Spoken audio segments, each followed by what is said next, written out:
ಮೈಸೂರಿನ ಶ್ರೀ ಆಂಡಾಳ್ ಮಂದಿರಂ ಟ್ರಸ್ಟ್‌ನಲ್ಲಿ ನಡೆದ ಧನುರ್ಮಾಸದ ತಿರುಪ್ಪಾವೈ ಕನ್ನಡ ಉಪನ್ಯಾಸ ಸರಣಿಯ ಸಂಚಿಕೆ. श्रीविष्णुचित्तकुलनन्दनकल्पवल्लीं श्रीरङ्गराजहरिचन्दनयोगदृश्यां साक्षात् क्षमां करुणया कमलामिवान्यां गोदामनन्यशरणः शरणं प्रपद्ये। यो नित्यमच्युतपदाम्बुजयुग्मरुक्म व्यामोहतस्तदितराणि तृणाय मेने। अस्मद्गुरोर्भगवतोऽस्य दयैकसिन्धोः रामानुजस्य चरणौ शरणं प्रपद्ये। श्रीमान् वेङ्कटनाथार्यः कवितार्किककेसरी वेदान्ताचार्यवर्यो मे सन्निधत्तां सदा हृदि। प्रपद्ये निरवद्यानां निषद्यां गुणसम्पदां शरणं भवभीतानां षट्कोपमुनीश्वरम्। श्रीमद्रङ्गशठारिसंयमिवराल्लब्धागमान्तद्वयं श्रीमद्वीररघुद्वहाद्यषठजित्पादारविन्दाश्रयं श्रीमद्वेदवतंसदेशिकयतेः कारुण्यवीक्षास्पदं सेवे रङ्गधुरीणशासनवशं नारायणं योगिनं वेदान्तदेशिकयतीन्द्रकटाक्षलब्ध त्रय्यन्तसारमनवद्यगुणम्बुधाग्रयं नारायणाद्ययतिधुर्यकृपाभिषिक्तं श्रीरङ्गनाथयतिशेखरमाश्रयामः। श्रीकृष्णमार्यं करुणालयन्तं वेदान्तयुग्मं समतीतवन्तं वत्साभिजातं विदुषां वरेण्यं श्रीभाष्यसिंहं प्रणमामि नित्यम्। वात्स्यश्रीकृष्णसूरीन्द्र पदपङ्कजषट्पदम् अनन्तपद्मनाभार्यं भारद्वाजमहं भजे। अस्मद्गुरुभ्यो नमः। नीलातुङ्गस्तनगिरितटी सुप्तमुद्बोध्य कृष्णं पारार्थ्यं स्वं श्रुतिशतशिरः सिद्धमध्यापयन्ती स्वोच्छिष्टायां स्रजिनिगलितं या बलात्कृत्य भुङ्क्ते गोदा तस्यै नम इदमिदं भूय एवास्तु भूयः। अन्नवयल पुदुवै आण्डाळ् அரங்கற்கு பன்னு திருப்பாவை பல்பதியம் இன்னிசையால் பாடிக் கொடுத்தாள் நற்பாமாலை பூமாலை சூடிக் கொடுத்தாளைச் சொல்லு சூடிக் கொடுத்த சுடற்கொடியே தொல்பாவை பாடி அருளவல்ல பல்வளையாய் நாடினீ வேங்கடவர்க்கென்னை விதியென்ற இம்மாற்றம் ನಾಂಕಡವಾ ವಣ್ಣಮೇ ನಲ್ಗೆ. ಮೊಟ್ಟ ಮೊದಲಿಗೆ ಇಲ್ಲಿರುವಂತಹ ಎಲ್ಲರಿಗೂ ನನ್ನ ನಮಸ್ಕಾರಗಳು. ಇಷ್ಟು ದಿವಸಗಳ ಕಾಲ ನಾವು ತಿರುಪ್ಪಾವೈನಲ್ಲಿ 17 ಪಾಶುರಗಳನ್ನು ನೋಡಿದ್ದೀವಿ. ಇವತ್ತು 17ನೇ ಪಾಶುರವನ್ನು ನೋಡಲಿದ್ದೇವೆ. ಆ ರೀತಿಯಲ್ಲಿ ಇವತ್ತಿನ ಪಾಶುರವನ್ನು ಮೊದಲು ಆರಂಭಿಸಿ ನಂತರ 17ನೇ ಪಾಶುರವನ್ನು ನೋಡೋಣ. குத்து விளக்கெரிய கோட்டுக்கால் கட்டில் மேல் மெத்தென்ற பஞ்சசயனத்தின் மேலேறி கொத்தலர் பூங்குழல் நப்பின்னை கொங்கை மேல் வைத்து கிடந்த மலர் மார்பா வாய்த்திரவாய் மைத்தடம் கண்ணினாய் நீ உன்மணாளனை எத்தனை போதும் துயிலழ ஒட்டாய்கான் எத்தனை ஏலும் பிரிவாற்றகில்லாயால் தத்துவம் அன்று தகவேலோர் ಎಂಪಾವಾಯ್. ಇವತ್ತಿನ ಉಪನ್ಯಾಸದ ಪಾಶುರ ಅಂಬರಮೇ ತಣ್ಣೀರೇ ಶೋರೇ அரண்செய்யும் எம்பெருமான் நந்தகோபாலா எழுந்திராய் கொம்பனார்க்கெல்லாம் கொழுந்தே குளவிளக்கே எம்பெருமாட்டி யசோதாய் அறிவுராய் அம்பரம் மூடறுத்து ஓங்கி உலகளந்த உம்பர்கோமானே உறங்காதே எழுந்திராய் ஷம்பொழ் கழலடி செல்வா பலதேவா உம்பியும் நீயும் உறங்கேலோர் ಎಂಪಾವಾಯ್. ಇವತ್ತು ಮೊಟ್ಟ ಮೊದಲಿಗೆ ಕುತ್ತು ಬೆಳಕ್ಕೆರೆಯ ಅನ್ನುವಂತಹ ಪಾಶುರದ ಮೂಲಕ ಆರಂಭಿಸಿದ್ವಿ. ಅದರ ಪ್ರಕಾರ ಇಲ್ಲಿ ಆಂಡಾಳ್ ಮಂದಿರದವರು ಬಹಳಷ್ಟು ಆ ರೀತಿಯಲ್ಲೇ ಇಲ್ಲಿ ದೀಪಗಳನ್ನು ಹಚ್ಚಿದ್ದಾರೆ. ಕುತ್ತು ಬೆಳಕುಗಳನ್ನು ನಾವು ನೋಡ್ಬೋದು. ಆ ರೀತಿಯಲ್ಲಿ ಈ ಆಂಡಾಳ್ ಮಂದಿರದಲ್ಲಿ ಆ ಗೋದಾದೇವಿಯ ಸನ್ನಿಧಿಯಲ್ಲಿ ಈ ತಿರುಪ್ಪಾವೈ ಉಪನ್ಯಾಸ ಮಾಡ್ತಾ ಇರೋದು ಅದರಲ್ಲೂ ನನ್ನ ಭಾಗ್ಯವೇ ಅಂತ ಭಾವಿಸ್ತೇನೆ. ಇವತ್ತು ನಾವು ನೋಡೋದಾದರೆ 17ನೇ ಪಾಶುರವನ್ನು ನಾವು ನೋಡಲಿದ್ದೇವೆ. ಅದಕ್ಕೆ ಮುಂಚೆ ನೆನ್ನೆಯ ಪಾಶುರದಲ್ಲಿ ನಾವು ಏನೇನು ವಿಷಯಗಳನ್ನು ನೋಡಿದ್ವಿ ಅನ್ನೋದನ್ನು ಸಂಕ್ಷಿಪ್ತವಾಗಿ ನೋಡಿ ನಂತರ ಇವತ್ತಿನ 17ನೇ ಪಾಶುರವನ್ನು ನೋಡೋಣ. ನೆನ್ನೆಯ ಪಾಶುರ ನಾವು ನೋಡಿದ್ದು ನಾಯಕನಾಯ್ ನಿಂಡ್ರ ನಂದಗೋಪನುಡೆಯ ಕೋಯಿಲ್ ಕಾಪ್ಪಾನೆ. ಈ ಪಾಶುರದಲ್ಲಿ ನಾವು ನೋಡೋ ರೀತಿಯಲ್ಲಿ ಆ ಗೋದಾದೇವಿಯ ರಚನೆಯ ಒಂದು ಶ್ರೇಷ್ಠತೆ ನಮಗೆ ತಿಳಿಯುತ್ತೆ. ಅದು ಹೇಗೆ ಅಂತ ಅಂದರೆ, ನಾಯಕನಾಯ್ ಅಂತ ಹೇಳಿದ್ದು ಒಂದೇ ಸರಿ, ಆದರೆ ಆ ನಾಯಕನಾಯ್ ಅನ್ನುವಂತಹ ಪದ ಬೇರೆ ಬೇರೆಯವ್ರಿಗೆ ಅನ್ವಯ ಆಗುತ್ತೆ. ಅದು ಹೇಗೆ ಅಂತ ನೋಡಿದ್ರೆ, ನಾಯಕನಾಯ್ ನಿಂಡ್ರೆ ನಂದಗೋಪನ್, ಅದು ನಂದಗೋಪನಿಗೆ ಅನ್ವಯ. ಇಲ್ಲಿ ಯಾರ ದೇವಸ್ಥಾನಕ್ಕೆ ಹೋಗ್ತಾ ಇರೋದು ಗೋದಾದೇವಿ ಅಂತ ನೋಡಿದ್ರೆ ಶ್ರೀಕೃಷ್ಣನ ದೇವಸ್ಥಾನಕ್ಕೆ ಅಲ್ವಾ. ಅದು ಶ್ರೀಕೃಷ್ಣನ ದೇವಸ್ಥಾನವಾದ್ದರಿಂದ ಅಲ್ಲಿ ಶ್ರೀಕೃಷ್ಣನೇ ನಾಯಕ. ಆ ರೀತಿಯಲ್ಲಿ ಶ್ರೀಕೃಷ್ಣನಿಗೆ ಅದು ಅನ್ವಯ. ಅದಲ್ಲದೆ ನಾಯಕ ಅನ್ನುವಂಥದ್ದು ಬೇರೆ ಯಾರಿಗೆ ಅನ್ವಯ ಅಂತ ನೋಡಿದ್ರೆ, ನಾಯಕನಾಯ್ ನಿಂಡ್ರೆ ನಂದಗೋಪನುಡೆಯ ಕೋಯಿಲ್ ಕಾಪ್ಪಾನೆ, ಆ ಬಾಗಿಲಿನಲ್ಲಿ ಇರುವಂಥ ಇಬ್ಬರು ದ್ವಾರಪಾಲಕರು ಅವರಿಗೂ ಇದು ಅನ್ವಯ. ಆ ರೀತಿಯಲ್ಲಿ ಒಂದೇ ಪದ ಬೇರೆ ಅವ್ರಿಗೆ, ಅದು ದ್ವಾರಪಾಲಕರಿಗಿರ್ಬೋದು, ಶ್ರೀಕೃಷ್ಣನಿಗಿರ್ಬೋದು, ನಂದಗೋಪನಿಗಿರ್ಬೋದು, ಎಲ್ರಿಗೂ ಅನ್ವಯ ಆಗುತ್ತೆ.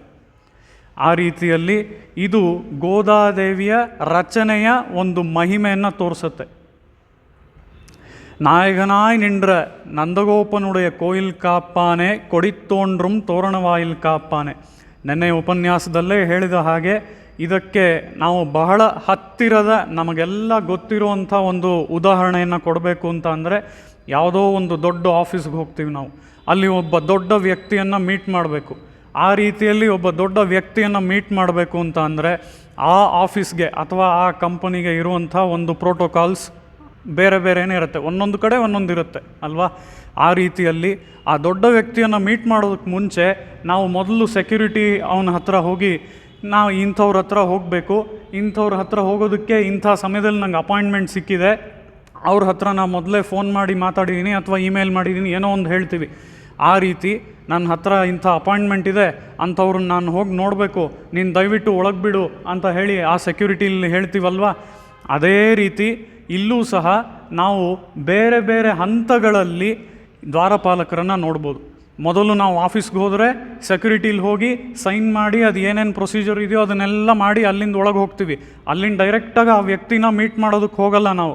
ಅಲ್ಲಿಂದ ಒಂದು ಲಾಬಿ, ರಿಸೆಪ್ಷನ್ ಅಂತ ಏನು ಕರಿತೀವಿ, ಅಲ್ಲಿಗೆ ಹೋಗ್ತೀವಿ ಅಲ್ವಾ. ಅಲ್ಲಿಗೆ ಹೋದರೆ ಅಲ್ಲೊಬ್ಬರು ಇರ್ತಾರೆ ಆ ರಿಸೆಪ್ಷನ್ನಲ್ಲಿ. ಆ ರಿಸೆಪ್ಷನ್ನಲ್ಲಿರೋರು ನಮ್ಮನ್ನು ನೋಡಿ, ನಿಮಗೆ ಅಪಾಯಿಂಟ್ಮೆಂಟ್ ಇದೆಯಾ ಅಂತ ಕೇಳ್ತಾರೆ. ಅಪಾಯಿಂಟ್ಮೆಂಟ್ ಇದೆ ಅಂತ ಹೇಳಿದ್ರೆ ಅಪಾಯಿಂಟ್ಮೆಂಟ್ ಇದೆ ಅಂತ ತೋರಿಸ್ತೀವಿ, ಇಂಥವ್ರನ್ನ ಮೀಟ್ ಮಾಡಬೇಕು ಅಂತ ಹೇಳ್ತೀವಿ. ಆಗ ಅವ್ರು ಫ್ರೀಯಾಗಿದ್ದರೆ, ಅಪಾಯಿಂಟ್ಮೆಂಟ್ ಇರೋದ್ರಿಂದ ಫ್ರೀಯಾಗೇ ಇರಬೇಕು. ಒಂದು ವೇಳೆ ಫ್ರೀಯಾಗಿ ಇಲ್ಲದೆ ಹೋದರೆ ನೀವು ಒಂದು ಸ್ವಲ್ಪ ಹೊತ್ತು ಕೂತಿರಿ, ಅವ್ರು ಫ್ರೀ ಆದಮೇಲೆ ನಾನು ನಿಮ್ಗೆ ಹೇಳ್ತೀನಿ, ಆವಾಗ ನೀವು ಒಳಗೆ ಹೋಗ್ಬೋದು ಅಂತಾರೆ. ಆ ರೀತಿಲಿ ನಾವು ಸೆಕ್ಯೂರಿಟೀಲಿ ಒಂದಷ್ಟು ಪ್ರೊಸೀಜರ್ಸ್ ಎಲ್ಲ ಮುಗಿಸ್ತೀವಿ. ಅದಾದಮೇಲೆ ಮತ್ತೆ ರಿಸೆಪ್ಷನಲ್ಲಿ ಹೋಗಿ ಕೂತ್ಕೊಳ್ತೀವಿ. ಅದಾದಮೇಲೆ ರಿಸೆಪ್ಷನಿಂದ ಆ ವ್ಯಕ್ತಿನ ನೋಡೋಕ್ಕೆ ಹೋಗ್ತೀವಿ. ನೇರವಾಗಿ ಆ ವ್ಯಕ್ತಿನ ನೋಡೋಕ್ಕೆ ಹೋಗಲ್ವಲ್ಲ.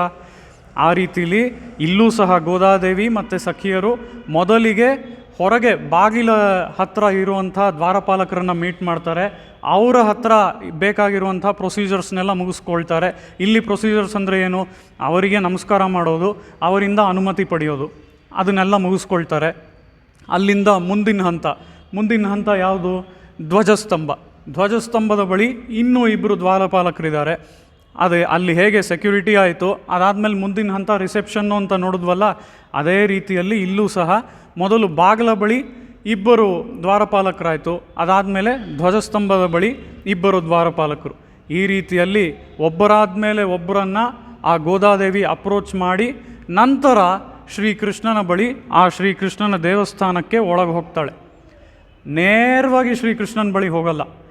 ನೇರವಾಗಿ ಯಾರು ಆ ರೀತಿ ಆ ಪೆರುಮಾಳ್ ಬಳಿ ಹೋಗಿದ್ದು ಅಂತ ನೋಡಿದ್ರೆ, ನೇರವಾಗಿ ಹೋದಿದ್ದು ಶೂರ್ಪಣಖೆ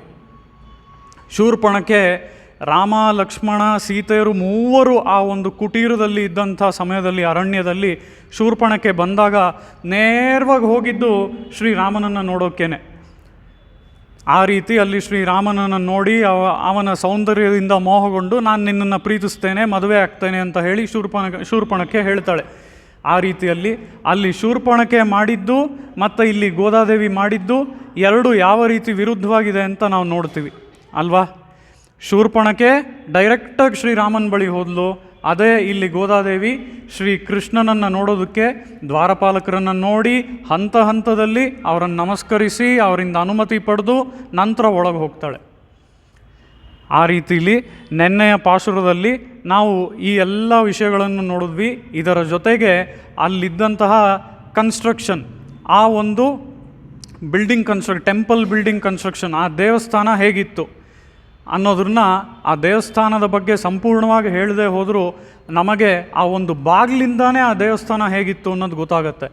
ಆ ಬಾಗಿಲೇ ಅಷ್ಟು ಸುಂದರವಾಗಿತ್ತು, ನೋಡ್ತಾ ನಿಂತಿರ್ಬೋದು.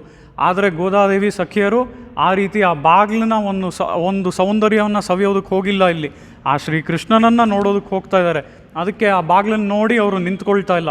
ಮಣಿಕ್ಕದವಂ ತಾಳ್ತಿರವ ಅಂತ ಹೇಳಿ ಅಲ್ಲಿ ಅಂಥ ಸುಂದರವಾದ ಬಾಗಿಲ ಬಗ್ಗೆ ಹೇಳಿದ್ರು, ನೀನು ಈ ಒಂದು ಬಾಗಿಲನ್ನು ನಮಗೆ ತೆಗೆದು ಬಿಡು ಅಂತ ಹೇಳಿ ಅಲ್ಲಿ ಗೋದಾದೇವಿ ಹೇಳ್ತಾಳೆ. ಏನಕ್ಕೆ ತೆಗೆದು ಬಿಡಬೇಕು, ಇವ್ರನ್ನ ನಾನು ಹೇಗೆ ನಂಬೋದು ಅಂತ ಹೇಳಿ ದ್ವಾರಪಾಲಕರು ಕೇಳ್ತಾರೆ. ಆಗ ಗೋದಾದೇವಿ ಹೇಳ್ತಾಳೆ, ನಾವೆಲ್ಲ ಹಾಗೆ ಸುಮ್ಮನೆ ಬಂದಿಲ್ಲ ಶ್ರೀಕೃಷ್ಣನ ನೋಡೋದಕ್ಕೆ. ನಾವು ಆಫೀಸ್ಗೆ ಹೋಗಿ ಇಂಥವ್ರ ಹತ್ರ ಅಪಾಯಿಂಟ್ಮೆಂಟ್ ಇದೆ ಅಂತ ನಾವು ಹೇಗೆ ಹೇಳ್ತೀವೋ ಅದೇ ರೀತಿ ಅರೈ ಪರೈ ಮಾಯನ್ ಮಣಿವಣ್ಣನ್ ನೆನ್ನಲೇ ವಾಯ್ನೇರ್ದಾನ್. ಆ ಶ್ರೀಕೃಷ್ಣ ನಮಗೆ ಇದಕ್ಕೆ ಮುಂಚೆನೇ ಮಾತು ಕೊಟ್ಟಿದ್ದಾನೆ. ಏನು ಅಂತ, ನಾನು ನಿನಗೆ ಪರೈ ಅಂತ ಅಂದರೆ ಆ ಒಂದು ವಾದ್ಯ, ಈ ವ್ರತಕ್ಕೆ ಬೇಕಾಗಿರುವಂಥ ಒಂದು ವಾದ್ಯ, ಅದನ್ನು ಕರ್ಣಿಸ್ತೀನಿ ಅಂತ ಮಾತು ಕೊಟ್ಟಿದ್ದಾನೆ. ಅದಕ್ಕಾಗೆ ಬಂದಿದ್ದೀವಿ.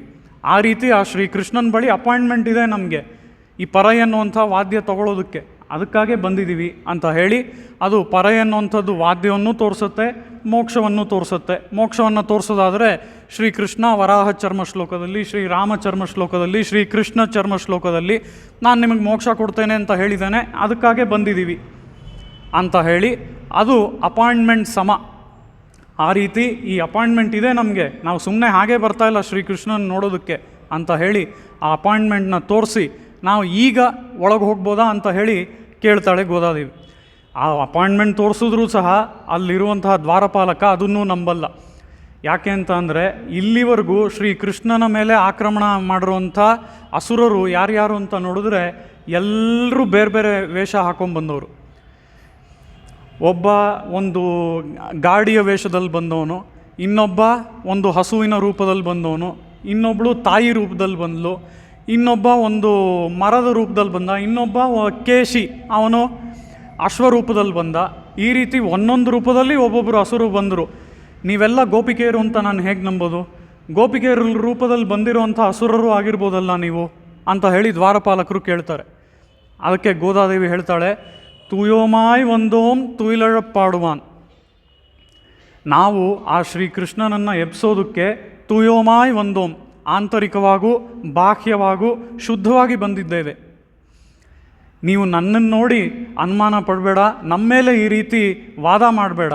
ವಾಯಾಲ್ ಮುನ್ನಂ ಮಾಟ್ರಾದೇ ಅಮ್ಮ ಅಂತ ಅಂದರೆ ನೀನು ನಮಗೆಲ್ಲ ತಾಯಿಗಿಂತ ಹೆಚ್ಚಾದ ಪ್ರೀತಿ ತೋರಿಸಿ ಕರುಣಿಸ್ಬೇಕಾದವನು, ಆದರೆ ನೀವು ಈ ರೀತಿ ನಮ್ಮ ಮೇಲೆ ವಾದ ಮಾಡ್ತಾ ಇರೋದು ಎಷ್ಟು ಸರಿ ಅಂತ ಹೇಳಿ ಗೋದಾದೇವಿ ಆ ದ್ವಾರಪಾಲಕರನ್ನು ನೋಡಿ ಕೇಳ್ತಾಳೆ.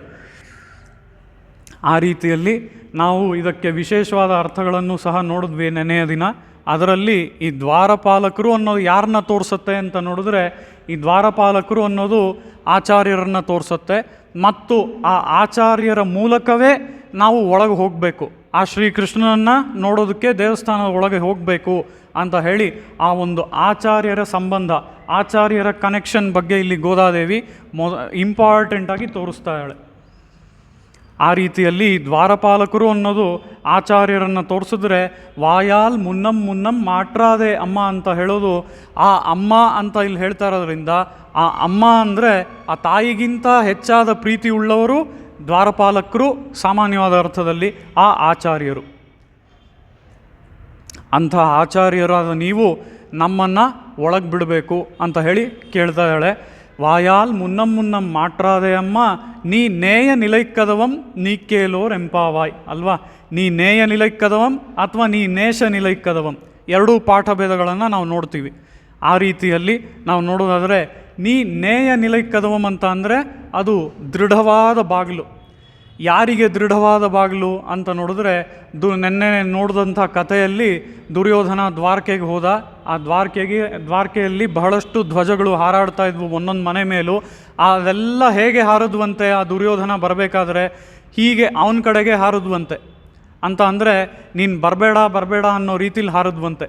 ಆ ರೀತಿಯಲ್ಲಿ ಈ ಬಾಗಿಲುಗಳು ಸಹ ನೇಯ ನಿಲೈಕ್ಕದವಂ ಅಂತ ಏನು ನೋಡಿದ್ವಿ, ಇದು ದೃಢವಾದ ಬಾಗಿಲು. ಈ ದುರ್ಯೋಧನಾದಿಗಳು ಅಂಥವ್ರು ಬಂದರೆ ಅದು ಓಪನ್ನೇ ಆಗೋದಿಲ್ಲ. ಆ ರೀತಿಯಲ್ಲಿ ನೀ ನೇಷ ನಿಲೈಕ್ಕದವಂ ಅಂತ ಅಂದರೆ ಏನು, ಯಾರು ದುರ್ಯೋಧನಾದಿಗಳಂತೆ ಇಲ್ಲದೆ ಈ ಗೋಪಿಕೆಯರಂತೆ, ಗೋದಾದೇವಿ ಮತ್ತು ಸಖಿಯರಂತೆ ಇದ್ದಾರೋ ಅವರಿಗೆ ಬಾಗಿಲು. ಅವರು ಆ ಕಡೆಯಿಂದ ಬಂದರೆ, ಈಗ ಇಲ್ಲಿ ಆಂಡಾಳ್ ಮಂದಿರದಲ್ಲೂ ನಾವು ಬಾಗಿಲನ್ನು ನೋಡ್ತೀವಿ, ಆ ಕಡೆಯಿಂದ ನಾವು ಒಳಕ್ಕೆ ಬಂದರೆ ಈ ಬಾಗಿಲು ಒಳಕ್ಕೆ ತೆಕ್ಕೊಂಡಿದೆ ಅಲ್ವಾ. ಅದೇ ರೀತಿಯಲ್ಲಿ ಸಖಿಯರು ಆ ಕಡೆಯಿಂದ ಒಳಕ್ಕೆ ಬಂದರೆ ಆ ಬಾಗಿಲು ಹೀಗೆ ಒಳಕ್ಕೆ ತೆಕ್ಕೊಳ್ಳುತ್ತಂತೆ, ಸೋ ದಟ್ ಅವ್ರಿಗೆ ಅನುಕೂಲ ಆಗುತ್ತೆ ಒಳಗೆ ಬರೋಕ್ಕೆ ಅಂತ ಹೇಳಿ. ಆ ರೀತಿಯಲ್ಲಿ ನೀ ನೇಷ ನಿಲೈಕ್ಕದವಂ ಅಂತ ಅಂದರೆ ಆ ಬಾಗಿಲು ಒಳಕ್ಕೆ ತೆಕ್ಕೊಳ್ಳುತ್ತೆ.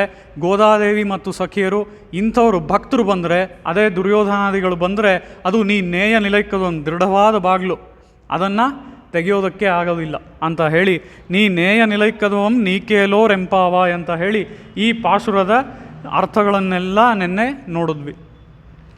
ಇವತ್ತಿನ ದಿನ ನಾವು ನೋಡುವಂತಹ ಪಾಶುರ ಅಂಬರಮೇ ತಣ್ಣೀರೇ ಶೋರೆ ಅರಂಶಯ್ಯಂ ಎಂಬೆರುಮಾನ್ ನಂದಗೋಪಾಲ எழுந்திராய் கொம்பனார்க்கெல்லாம் கொழுந்தே குலவிளக்கே எம்பெருமாட்டி யசோதாய் அறிவுராய் அம்பரம் மூடறுத்து ஓங்கி உலகளந்த உம்பர்கோமானே உறங்காதே எழுந்திராய் செம்பொர் கழலடி செல்வா பலದೇವಾ ಉಂಬಿಯುಂ ನೀಯುಂ ಉರಂಗೇಲೋರ್ ಎಂಪಾವಾಯ್. ಈ ಶ್ಲೋಕದಲ್ಲಿ ಗೋದಾದೇವಿ ಈಗ ಒಳಗೆ ಬಂದಾಯಿತು. ಒಳಗೆ ಬಂದಾದ ಮೇಲೆ ಅಲ್ಲಿ ಯಾರನ್ನು ಮೊದಲು ನೋಡ್ತಾಳೆ, ಅಲ್ಲಿ ಯಾರನ್ನು ಎಪ್ಸೋದಕ್ಕೆ ಟ್ರೈ ಮಾಡ್ತಾ ಇದ್ದಾಳೆ ಅನ್ನೋದನ್ನೆಲ್ಲ ಈ ಶ್ಲೋಕದಲ್ಲಿ ನೋಡ್ತೀವಿ. ಆ ರೀತಿಯಲ್ಲಿ 16ನೇ ಶ್ಲೋಕವೂ ಸಹ ಹೇಗೆ ಆ ಶ್ರೀಕೃಷ್ಣನನ್ನು ಅಪ್ರೋಚ್ ಮಾಡೋದಕ್ಕೆ ಒಂದು ಪ್ರೋಟೋಕಾಲ್ ತೋರಿಸಿದ್ರೆ, ಈ 17 ಅದೇ ಪ್ರೋಟೋಕಾಲ್ನೇ ತೋರಿಸುತ್ತೆ. ಆ ರೀತಿಯಲ್ಲಿ ಅಂಬರಮೇ ತಣ್ಣೀರೇ ಶೋರೆ ಅರಂಶಯ್ಯುಂ ಅಂತ ಅಂದರೆ ಇದಕ್ಕೆ ಸಾಮಾನ್ಯವಾದ ಅರ್ಥವನ್ನು ನಾವು ಮೊದಲು ನೋಡೋದಾದರೆ, ಅಂಬರಮೇ ಅಂತ ಅಂದರೆ ವಸ್ತ್ರಗಳು. ಈ ವಸ್ತ್ರಗಳನ್ನು, ತಣ್ಣೀರೆ ಅಂತ ಅಂದರೆ ನೀರು, ಕುಡಿಯುವ ನೀರು. ಈ ನೀರನ್ನು ಶೋರೆ ಅಂದರೆ ನಾವು ಭುಜಿಸುವಂತಹ ಊಟ, ಅನ್ನ. ಇದನ್ನು ಅರಂಶಯ್ಯಂ ಎಂಬೆರುಮಾನ್ ನಂದಗೋಪಾಲ. ಈ ನಂದಗೋಪಾಲ ಯಾರು ಅಂತ ಅಂದರೆ ನಾವೀಗ ಮೊದಲೇ ನೋಡಿದ್ದೀವಿ ಹಿಂದಿನ ಪಾಶುರದಲ್ಲಿ, ನಾಯಕನಾಯ್ ನಿಂಡ್ರ ನಂದಗೋಪನುಡೆಯ ಅಂತ ಹೇಳ್ತಾ ಇದ್ದಾಳೆ ಗೋದಾದೇವಿ. ಆ ರೀತಿಯಲ್ಲಿ ನಾಯಕ ಅಂತ ಕರೆಸ್ಕೊಂಡಿರುವಂಥ ನಂದಗೋಪ ಆ ಕೃಷ್ಣನ ತಂದೆ. ಎಂಬೆರುಮಾನ್ ನಂದಗೋಪಾಲ எழுந்திராய் ಅಂತ ಹೇಳಿ ಆ ಮನೆಯ ಒಳಗೆ, ಇಲ್ಲಿ ಮನೆ ಅಂತ ಹೇಳಲೇಬಾರ್ದು, ಗೋದಾದೇವಿ ಇದನ್ನು ದೇವಸ್ಥಾನವಾಗಲೇ ನೋಡ್ತಾ ಇದ್ದಾಳೆ.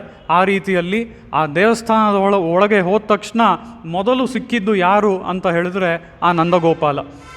ಆ ನಂದಗೋಪಾಲನನ್ನು ಎಬ್ಬಿಸ್ತಾ ಇದ್ದಾಳೆ ಗೋದಾದೇವಿ. ಹೀಗಿರುವಂತಹ ನಂದಗೋಪಾಲ ಹೇಗೆ ಈ ವಸ್ತ್ರಗಳು, ಈ ನೀರು ಮತ್ತು ಶೋರೆ ಅರಂಶಯ್ಯಂ ಈ ಅನ್ನ ಇವನ್ನೆಲ್ಲ ಚೆನ್ನಾಗಿ ಧಾರಾಳವಾಗಿ ದಾನ ಮಾಡುವಂತಹ ನಂದಗೋಪಾಲ.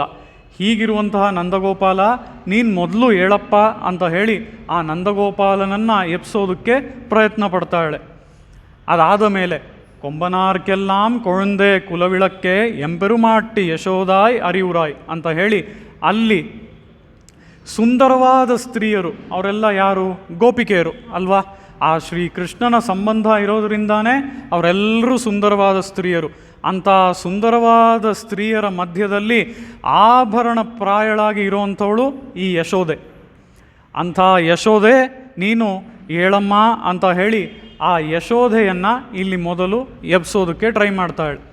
ಮೊದಲಿಗೆ ನಂದಗೋಪಾಲ, ಅದಾದಮೇಲೆ ಸಿಕ್ಕಿದ್ದು ಯಶೋದೆ, ಇವರಿಬ್ಬರನ್ನು ಎಬ್ಸೋದಕ್ಕೆ ಟ್ರೈ ಮಾಡ್ತಾಳೆ ಗೋದಾದೇವಿ. ಆ ರೀತಿಯಲ್ಲಿ ಅಂಬರಂ ಊಡರುತ್ತು ಓಂಗಿ ಊಲಗಳಂದ ಉಂಬರ್ಕೋಮಾನೇ ಉರಂಗಾದೇ ಎಳಂದಿರಾಯ್ ಅಂತ ಹೇಳಿ ಈಗ ಆ ಶ್ರೀಕೃಷ್ಣನನ್ನು ನೋಡಿ, ಶ್ರೀಕೃಷ್ಣ ನಿನಗೂ ಸಹ ಸುಪ್ರಭಾತ, ನೀನು ಯಾರು ಅಂತ ಅಂದರೆ ಅವತ್ತಿನ ದಿನ ವಾಮನನಾಗಿ ಬಂದು ತೇಜೋಮಯನಾಗಿದ್ದು ನೀನು ಅದೇ ರೀತಿಯಲ್ಲಿ ಬೆಳೆದೆ. ವಾಮನನಾಗಿರಲಿಲ್ಲ, ನೀನು ಬೆಳೆದು ತ್ರಿವಿಕ್ರಮನಾಗಿ ಈ ಮೂರೂ ಲೋಕಗಳನ್ನು ಅಳೆದೆ. ಹೀಗಿರುವಂತಹ ಶ್ರೀಕೃಷ್ಣನೇ ನೀನು ಏಳು ಅಂತ ಹೇಳಿ ಆ ಶ್ರೀಕೃಷ್ಣನಿಗೆ ಸುಪ್ರಭಾತ. ಶಂಪೊರ್ ಕಳಲಡಿ ಚೆಲ್ವಾ ಫಲದೇವ ಉಂಬಿಯುಂ ನೀಯುಂ ಉರಂಗೇಲೋರೆಂಪಾವಾಯ್. ಆ ಒಂದು ಕಾಲುಗಳು ಪಾದಗಳು ಹೇಗಿದೆಯಂತೆ ಅಂತ ಅಂದರೆ ಪಾದಗಳು ನಸು ಕೆಂಪು, ಶಂಪೊರ್ ಕಳಲಡಿ ಚೆಲ್ವ, ಆ ರೀತಿಯಲ್ಲಿ ಆ ಪಾದಗಳು ನಸು ಕೆಂಪಾಗಿ ಇರುವಂತಹ ಆ ಬಲದೇವ ಅಂದರೆ ಇಲ್ಲಿ ಬಲರಾಮ, ಆ ಬಲರಾಮನನ್ನು ಎಬ್ಸೋದಕ್ಕೆ ಪ್ರಯತ್ನ ಪಡ್ತಾಳೆ. ಯಾಕೆ? ಶ್ರೀಕೃಷ್ಣ ಬಲರಾಮರು ಇಬ್ಬರು ಒಟ್ಟಿಗೆ ಮಲಗಿದ್ದಾರೆ. ಆ ರೀತಿಯಲ್ಲಿ ಶಂಪೊರ್ ಕಳಲಡಿ ಚೆಲ್ವಾ ಬಲದೇವ ಅಂತ ಹೇಳಿ ಇವರಿಬ್ಬರು ಉಂಬಿಯುಂ ನೀಯುಂ ರಂಗೇಲೋರೆಂಪಾವಾಯ್. ಓ ಬಲರಾಮನೇ, ಓ ಶ್ರೀಕೃಷ್ಣನೇ, ನೀವಿಬ್ಬರು ಒಟ್ಟಿಗೆ ಮಲಗಿದ್ದೀರಾ, ನೀವಿಬ್ಬರು ಆದಷ್ಟು ಬೇಗ ಎದ್ದು ಈ ನಮ್ಮ ವ್ರತವನ್ನು ಸಿದ್ಧಿಸೋ ಹಾಗೆ ಮಾಡಬೇಕು ಅಂತ ಹೇಳಿ ಅಲ್ಲಿರೋಂಥ ನಂದಗೋಪಾಲ, ಯಶೋದೆ, ಬಲರಾಮ, ಶ್ರೀಕೃಷ್ಣ ಇವರೆಲ್ಲರನ್ನೂ ಎಬ್ಸೋದಕ್ಕೆ ಪ್ರಯತ್ನ ಪಡ್ತಾಳೆ ಗೋದಾದೇವಿ. ಆ ರೀತಿಯಲ್ಲಿ ಈ 17ನೇ ಪಾಶುರದಲ್ಲಿ ನಾವು ನೋಡುವಂತಹ ವಿಷಯಗಳು, ಈ ರೀತಿಯಾಗಿ ದಾನ ಮಾಡುವಂತಹ ನಂದಗೋಪಾಲ ಮತ್ತು ಸುಂದರವಾದ ಸ್ತ್ರೀಯರಿಗೆ ಕಲಶಪ್ರಾಯಳಂತೆ ಇರುವಂತಹ ಈ ಯಶೋದೆ, ಅದಲ್ಲದೆ ಇಲ್ಲಿ ಗೋದಾದೇವಿ ಮತ್ತೆ ಆ ತ್ರಿವಿಕ್ರಮ ಅವತಾರವನ್ನು ಹಾಡ್ತಾ ಇದ್ದಾಳೆ. ತ್ರಿವಿಕ್ರಮ ಅವತಾರವನ್ನು ಇದಕ್ಕೆ ಮುಂಚೆಯೂ ಸಹ 3ನೆಯ ಪಾಶುರದಲ್ಲಿ ಹಾಡಿದ್ಲು ಗೋದಾದೇವಿ ಅಲ್ವಾ? ಅದೇ ರೀತಿಯಲ್ಲಿ ಈ ತ್ರಿವಿಕ್ರಮ ಅವತಾರವನ್ನು ಇಲ್ಲಿ ಮತ್ತೊಮ್ಮೆ ತಿರುಪ್ಪಾವೈನಲ್ಲಿ 20ನೇ ಪಾಶುರದ ನಂತರವೂ ಒಂದು ಬಾರಿ ಈ ತ್ರಿವಿಕ್ರಮ ಅವತಾರದ ಬಗ್ಗೆ ಹಾಡ್ತಾಳೆ. ಅದರ ನಂತರ ಶಂಪೊರ್ ಕಳಲಡಿ ಚೆಲ್ವಾ ಫಲದೇವ ಅಂತ ಹೇಳಿ ಬಲರಾಮನ ಜೊತೆ ಶ್ರೀಕೃಷ್ಣ ಮಲಗಿರೋದ್ರಿಂದ ಇಲ್ಲಿ ಆ ರೀತಿಯಲ್ಲಿ ಆ ಬಲರಾಮನನ್ನು ಎಬ್ಸೋದಕ್ಕೆ ಪ್ರಯತ್ನ ಪಡ್ತಾ ಇದ್ದಾಳೆ, ಬಲರಾಮನ ಜೊತೆ ಶ್ರೀಕೃಷ್ಣ ಇರೋದರಿಂದ. ಆ ರೀತಿಯಲ್ಲಿ ನಾವಿವತ್ತು ನೋಡೋದಾದರೆ ಇದಕ್ಕೆ ಸಾಮಾನ್ಯವಾದ ಅರ್ಥಗಳನ್ನೆಲ್ಲ ನೋಡಿ ಮುಗಿಸಿದ್ದೀವಿ. ಇದಕ್ಕೆ ಈ ಪಾಶುರಕ್ಕೆ ವಿಶೇಷವಾದ ಅರ್ಥಗಳನ್ನು ನಾವು ನೋಡೋದಾದರೆ ಇಲ್ಲಿ ಅಂಬರಮೇ ತಣ್ಣೀರೇ ಶೋರೆ ಅರಂಶಯ್ಯಂ ಅಲ್ವಾ? ಇದನ್ನೆಲ್ಲ ದಾನ ಮಾಡೋನು ಯಾರು? ನಂದಗೋಪಾಲ. ಹಾಗಿರುವಂತಹ ನಂದಗೋಪಾಲ. ಇದಕ್ಕೆ ನಾವು ಒಂದು ಶ್ಲೋಕವನ್ನು ನೋಡೋದಾದರೆ ದುರ್ಭಿಕ್ಷೆ ಚಾನ್ನದಾತಾರಂ ಸುಭಿಕ್ಷೆ ಚ ಹಿರಣ್ಯದಂ ಚತುರೋಹಂ ನಮಸ್ಯಾಮಿ ರಣೇಧೀರಂ ಋಣೇ ಶುಚಿಂ ಅಂತ ಹೇಳಿ ಯಾರಿಗೆ ಯಾವ ಸಮಯದಲ್ಲಿ ಏನು ದಾನ ಮಾಡಬೇಕು ಅನ್ನೋದನ್ನು ನಾವು ನೋಡ್ಕೊಂಡು ಮಾಡಬೇಕು ಅಂತ ಹೇಳಿ ಇದರ ಪ್ರಕಾರ ಹೇಳ್ತಾ ಇದ್ದಾರೆ. ಇದರಲ್ಲಿ ನಾವು ನೋಡೋದಾದರೆ ಈಗ ಅನ್ನದಾನವನ್ನು ನಾವು ಯಾರಿಗೆ ಮಾಡಬೇಕು? ಯಾಕೆ ಅಂತ ಅಂದರೆ ಶೋರೆ ಅನ್ನೋದು ಅದರಲ್ಲಿ ಬರುತ್ತೆ ಅಲ್ವಾ? ಆ ರೀತಿಯಲ್ಲಿ ಅನ್ನದಾನವನ್ನು ಯಾರಿಗೆ ಮಾಡಬೇಕು ಅಂತ ಹೇಳಿದ್ರೆ ದುರ್ಭಿಕ್ಷೇಚ ಅನ್ನದಾತಾರಂ. ಯಾವಾಗ ಒಂದು ದುರ್ಭಿಕ್ಷವಾದ ಒಂದು ಕಾಲ ಇರುತ್ತೆ ಅಂತ ಅಂದರೆ ಏನೂ ಸಿಗದೆ ಒಂದು ಬರಗಾಲ, ಅಂಥ ಕಾಲದಲ್ಲಿ ಈಗ ಜನರು ಒದ್ದಾಡ್ತಾ ಇದ್ದಾರೆ, ಅಂಥ ಸಮಯದಲ್ಲಿ ಹೋಗಿ ಅಂಥವರಿಗೆ ಅನ್ನದಾನವನ್ನು ಮಾಡಬೇಕು. ಅದೇ ರೀತಿಯಲ್ಲಿ ಸುಭಿಕ್ಷೇಚ ಹಿರಣ್ಯದಂ, ತುಂಬ ಎಲ್ಲ ಚೆನ್ನಾಗಿದೆ, ಎಲ್ಲ ಸಮೃದ್ಧಿಯಾಗಿದೆ, ಅಂಥ ಕಾಲದಲ್ಲೂ ಅಲ್ಲಿ ಯಾರೋ ಹಾಗಿದ್ದರೂ ಸಹ ಆ ಒಂದು ಸ್ಥಳದಲ್ಲಿ ಆ ಲೊಕ್ಯಾಲಿಟಿಲಿ ಯಾರೋ ಒಬ್ಬರು ತುಂಬ ಒದ್ದಾಡ್ತಾ ಇದ್ದಾರೆ, ಅವರಿಗೆ ಏನು ಸಿಗ್ತಾ ಇಲ್ಲ ಅಂತ ಅಂದರೆ, ಅವರಿಗೆ ಏನು ಸಿಗ್ತಾ ಇಲ್ಲ ಅಂತ ಅಂದರೆ ಏನು? ಎಲ್ಲ ಸಮೃದ್ಧವಾಗಿರುವಂಥ ಸಮಯದಲ್ಲಿ ಅವ್ರಿಗೆ ಅನ್ನನೂ ಇರಲ್ಲ ತಿನ್ನೋದಕ್ಕೆ ಅನ್ನೋ ಅರ್ಥ ಅಲ್ಲ. ಅವ್ರು ಚೆನ್ನಾಗಿ ತಿಂತಾ ಇದ್ದಾರೆ, ಆದರೂ ನಾವು ಅವ್ರಿಗೆ ಏನಾದರೂ ದಾನ ಮಾಡಬೇಕು ಅಂತ ಅಂದರೆ ಅವಾಗೇನು ದಾನ ಮಾಡ್ಬೋದು ಅಂದರೆ ಹಿರಣ್ಯ ದಾನ, ಅಂದರೆ ಈ ಒಂದು ಚಿನ್ನದ ದಾನ. ಆ ರೀತಿಯಲ್ಲಿ ಅವರಿಗೆ ಚಿನ್ನದ ದಾನ. ಇದಕ್ಕೆ ಮುಂಚೆ ನಾವು ನೋಡಿದ್ದು ಅನ್ನದಾನ. ಅದಕ್ಕೆ ಮುಂಚೆ ಅದಲ್ಲದೆ ನಾವು ನೋಡಿದ್ರೆ ರಣೇಧೀರಂ ಋಣೇ ಶುಚಿಂ ಅನ್ನುವಂತಹ ಪ್ರಕಾರ ನಾವು ಯುದ್ಧದಲ್ಲಿ ಧೀರನಾಗಿಯೂ ಮತ್ತು ಋಣೆ ಅಂತ ಅಂದರೆ ಆ ಒಂದು ಸಾಲವನ್ನು ಮಾಡಬೇಕಾದ್ರೆ ನಾವು ಅದರಲ್ಲಿ ಪ್ರಾಮಾಣಿಕವಾಗೂ ಇರಬೇಕು ಅನ್ನೋ ರೀತಿಯಲ್ಲಿ ಇಲ್ಲಿ ಹೇಳ್ತಾ ಇದ್ದಾರೆ. ಈ ರೀತಿಯಲ್ಲಿ ಸಾಲ ಮಾಡಿದ್ರೆ ಪ್ರಾಮಾಣಿಕವಾಗಿರಬೇಕು. ರಣೇಧೀರಂ ಅಂತ ಅಂದರೆ ಇದೆಲ್ಲ ಏನು ತೋರಿಸುತ್ತೆ? ದುರ್ಭಿಕ್ಷೆ ಚಾನ್ನದಾತಾರಂ ಅಂದರೆ ಇಲ್ಲಿ ಸಮಯ ಮುಖ್ಯ. ದುರ್ಭಿಕ್ಷೆ ಅಂತ ಅಂದರೆ ಆ ಬರಗಾಲ ಅನ್ನುವಂತಹ ಸಮಯ ಮುಖ್ಯ. ಅದೇ ರೀತಿಯಲ್ಲಿ ಸುಭಿಕ್ಷೆ ಅಂತ ಅಂದರೆ ಸಮೃದ್ಧವಾಗಿರುವಂತಹ ಒಂದು ಸಮಯ. ಅದೇ ರೀತಿಯಲ್ಲಿ ರಣೆ ಅಂದರೆ ಆ ಯುದ್ಧರಂಗ ಅನ್ನುವಂಥ ಒಂದು ಸಂದರ್ಭ. ಅದೇ ರೀತಿಯಲ್ಲಿ ಋಣೆ ಸಾಲ ಮಾಡಿದ್ದಾಗ ಹೇಗಿರಬೇಕು ಅದು ಇನ್ನೊಂದು ಸಂದರ್ಭ. ಆ ರೀತಿಯಲ್ಲಿ 4 ವಿಧವಾದ ಸಂದರ್ಭಗಳಲ್ಲಿ ನಾವು ಹೇಗೆ ಇರಬೇಕು ಅನ್ನೋದನ್ನು ಈ ಶ್ಲೋಕ ತೋರಿಸ್ತಾ ಇದೆ. ಈಗ ಈ ಶ್ಲೋಕದ ಪ್ರಕಾರ ಒಂದು ಉದಾಹರಣೆಯನ್ನು ನಾವು ನೋಡೋದಾದರೆ, ಈಗ ಯಾರೋ ಒಬ್ಬ ತುಂಬ ಬಡವ, ಅವನ ಕೈಯಲ್ಲಿ ಏನೂ ಆಗ್ತಾನೇ ಇಲ್ಲ, ಅವನು ತಿಂದೇ ಇಲ್ಲ, ತುಂಬ ಬಳಲ್ತಾ ಇದ್ದಾನೆ, ಎಷ್ಟೋ ದಿನಗಳಾಗೋಯ್ತು ತಿಂದು. ಈ ರೀತಿ ಇರೋವನು ರಾಜರಿಗೆಲ್ಲ ಇಂಥವ್ನ ಕಣ್ಣಿಗೆ ಬೀಳಲ್ಲ, ಬಟ್ ಏನೋ ಅಕಸ್ಮಾತಾಗಿ ಆ ಒಬ್ಬ ಊರಿನ ರಾಜನಿಗೆ ಇಂಥವನು ಕಣ್ಣಿಗೆ ಬಿದ್ದುಬಿಟ್ಟ ಅಂತ ಅಂದ್ಕೋಣ. ಆ ರೀತಿಯಲ್ಲಿ ಆ ರಾಜನ ಕಣ್ಣು ಬಿದ್ದ. ಆ ರಾಜನು ಕೂಡ ಬಹಳ ಧರ್ಮಿಷ್ಠನಾದಂಥ ರಾಜ. ಅವನು ಇಂಥವನು ಕಣ್ಣಿಗೆ ಬಿದ್ದ ಮತ್ತು ಅವನು ಒದ್ದಾಡ್ತಾ ಇದ್ದಾನೆ. ಅವನಿಗೆ ತಿನ್ನೋದಕ್ಕೆ ಏನೂ ಇಲ್ಲ. ಹೀಗಿರಬೇಕಾದ್ರೆ ಅವನನ್ನು ಕರೆದುಬಿಟ್ಟು, ಬಾ, ನನ್ನ ಹತ್ರ ಕುದುರೆ ಆನೆ ಸೈನ್ಯಗಳೆಲ್ಲ ತುಂಬ ಇದೆ, ಅದರಲ್ಲಿ ನಿನಗೆ ಅರ್ಧ ಕುದುರೆ ಆನೆ ಸೈನ್ಯಗಳನ್ನೆಲ್ಲ ದಾನ ಮಾಡ್ತೀನಿ ಅಂತ ಅಂದರೆ ಅವನಿಗೆ ಸಂತೋಷನ ಆಗತ್ತೆ? ಆ ರೀತಿಯಲ್ಲಿ ಯಾರಿಗೆ ಏನನ್ನು ದಾನ ಮಾಡಬೇಕು? ಅವನಿಗೆ ಊಟನೇ ಸಿಕ್ಕಿಲ್ಲ 2-3 ದಿನದಿಂದ. ಅವನು ಒಂದು ತುತ್ತು ಊಟ ಸಿಕ್ಕಿದ್ರೆ ಸಾಕು ಅಂತ ಅವನಿದ್ದಾನೆ. ಇನ್ನು ಅವನು ಈ ಕುದುರೆ ಆನೆಗಳನ್ನೆಲ್ಲ ಎಲ್ಲಿ ಹೋಗಿ ಸಾಕ್ಕೊಳ್ಳೋದು? ಅವನಿಗೆ ಕುದುರೆ ಆನೆಗಳ ದಾನನ ಬೇಕಾಗಿರೋದು, ಅವನಿಗೆ ಒಂದು ಅನ್ನದಾನ ಬೇಕಾಗಿರೋದು, ಅವನೊಂದು ತುತ್ತು ತಿನ್ನಬೇಕಾಗಿರೋದು. ಅಂಥ ಸಮಯದಲ್ಲಿ ನಾನು ನಿನಗೆ ಕುದುರೆಗಳು ದಾನ ಮಾಡ್ತೀನಿ, ನಾನು ನಿನಗೆ ಅಶ್ವಗಳು ದಾನ ಮಾಡ್ತೀನಿ ಅಂತ ಹೇಳಿದ್ರೆ ಅಂಥವನಿಗೆ ಇದು ಉಪಯೋಗವಾಗುತ್ತಾ? ಖಂಡಿತ ಇಲ್ಲ.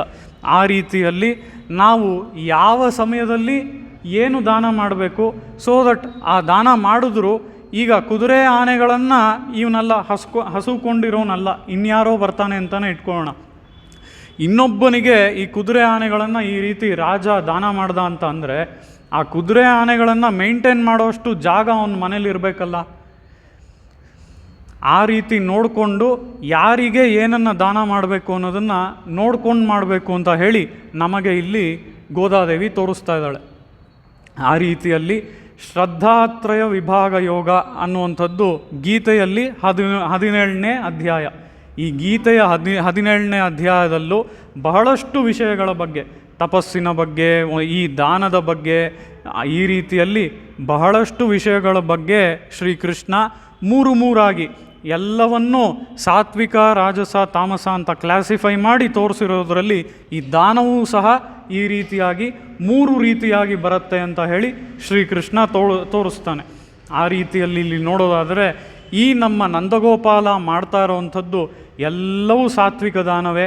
ಆದರೆ ಇಲ್ಲಿ ನಂದಗೋಪಾಲ ಅಂಬರಂ ತಣ್ಣೀರು ಶೋರು ಅಂತ ಅಂದರೆ ವಸ್ತ್ರ, ತಣ್ಣೀರು ಅಂದರೆ ನೀರು ಮತ್ತು ಅನ್ನ, ಇವುಗಳ ದಾನವನ್ನು ಮಾಡ್ತಾ ಇದ್ದಾನೆ.